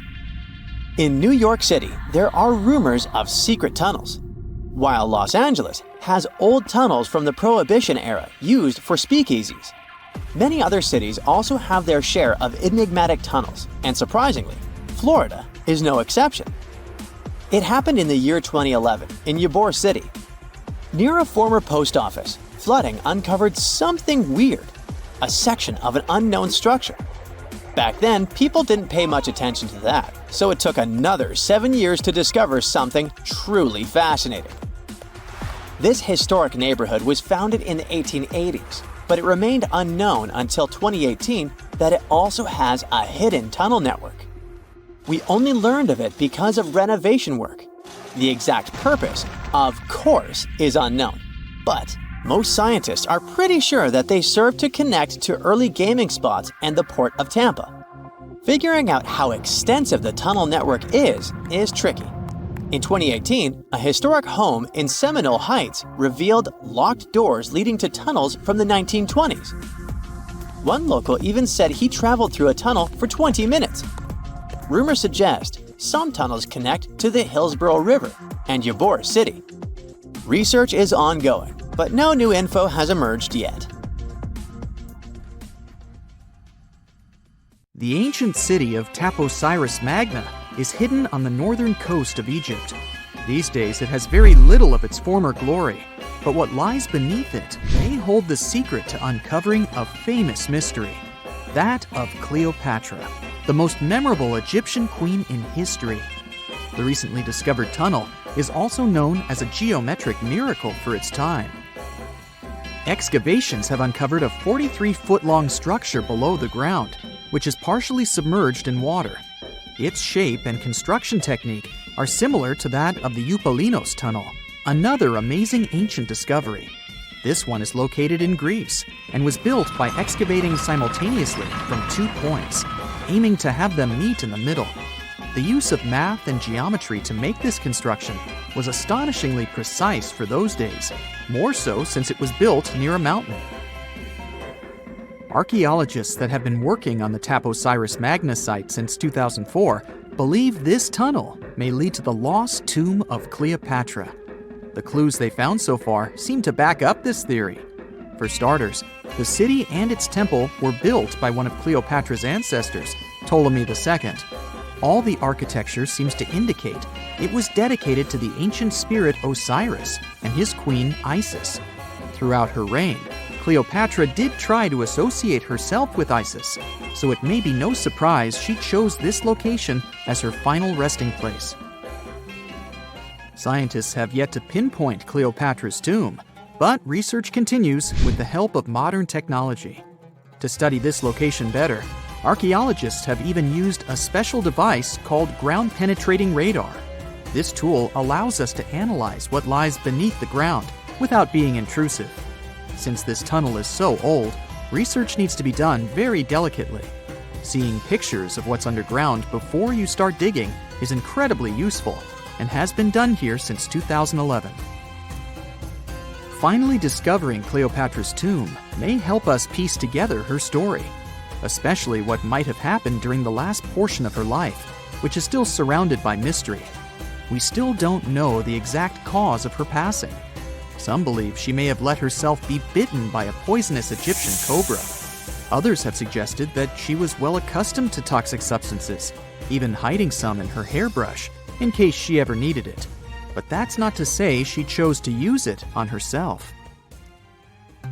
We do have a lot of other interesting information on Cleopatra that's equally as impressive, like the fact that she had a stylist. Most of the images you've seen depicting this famous queen show her wearing black eyeliner. This look was put together by Airas, a woman known to have been her personal beautician. She traced the long line from her eyes to her temples, a makeup technique still used today to enhance the eyes. Airas was an important figure throughout Cleopatra's life, known also as her confidant and close friend. There are even theories that suggest Airas was there by her side when she passed away. Despite her well-thought-out looks, Cleopatra wasn't as pretty as she's described. Or at least, that's what recent research has pointed out. Sure, if we look at movies and modern imagery, she's depicted as this incredibly beautiful woman with symmetrical and delicate features. However, if we look at coins showcasing her image from back in the day, her looks are rather average. Her image on the coins might have been adjusted, too, to make the queen look stronger in the eyes of her people. So there is no trusted source available to confirm her image, but her description in most pieces of ancient literature speaks of her other qualities, like her voice and personality, not of her beauty. Cleopatra might have been the most famous Egyptian queen to this day, but she wasn't the first choice. She did have an older sister, Berenice, that was initially supposed to take the throne. Berenice passed away before she could do that, so Cleopatra took on the role and began investing in her education. She traveled throughout the country quite frequently, so she could become accustomed to her people and their needs. She was only 18 when the responsibilities were passed down to her, and immediately gained popularity because of her intelligence and education. Her taste in literature was quite good too. She was known to be a fan of Homer, the famed Greek philosopher and poet. Cleopatra loved to write as much as she loved to read. There are even claims that she wrote a book on medicine and cosmetics, but we have no evidence to this day that such work ever existed. Part of being a great leader back then meant you had to speak multiple languages. Cleopatra clearly understood that, and that's why she's rumored to have known many languages to varying degrees. Some archaeologists suggested she spoke Greek, Egyptian, and Ethiopian, as well as many Arabic dialects. She might have even spoken Latin, but there's little evidence to support this claim. She might not have had angelic looks, but Cleopatra was really careful with the way she looked, even with her diet. She was known to have enjoyed simple meals, including a variety of fish. Since she lived close to the Mediterranean Sea, it's really no surprise. As a treat, she liked to eat stuffed pigeons, which she also served to her guests. Other dishes on the menu included vegetables and fava bean soup. Fruits and nuts weren't missing from her diet either, and she was also a big fan of honey. Recently, a team of experts has even tried to recreate her famous perfume. Think of it like the ancient equivalent of Chanel No. 5. Cleopatra was known to be a fan of luxurious scents, which she believed could even influence how people treated her when they met. The basis of this scent is myrrh, a resin gathered from a local tree. Other ingredients added to the mixture were also found back in the day, like cardamom, olive oil, and cinnamon. The results may not be quite as delicate as the perfumes we know and use today. Its consistency was way thicker, and the scent lasted way longer. When she was at the height of her power, Cleopatra might have been the richest person in the world. Back in the day, she ruled over a territory that stretched across the Mediterranean, from modern-day Libya in the west through Egypt to Syria in the east.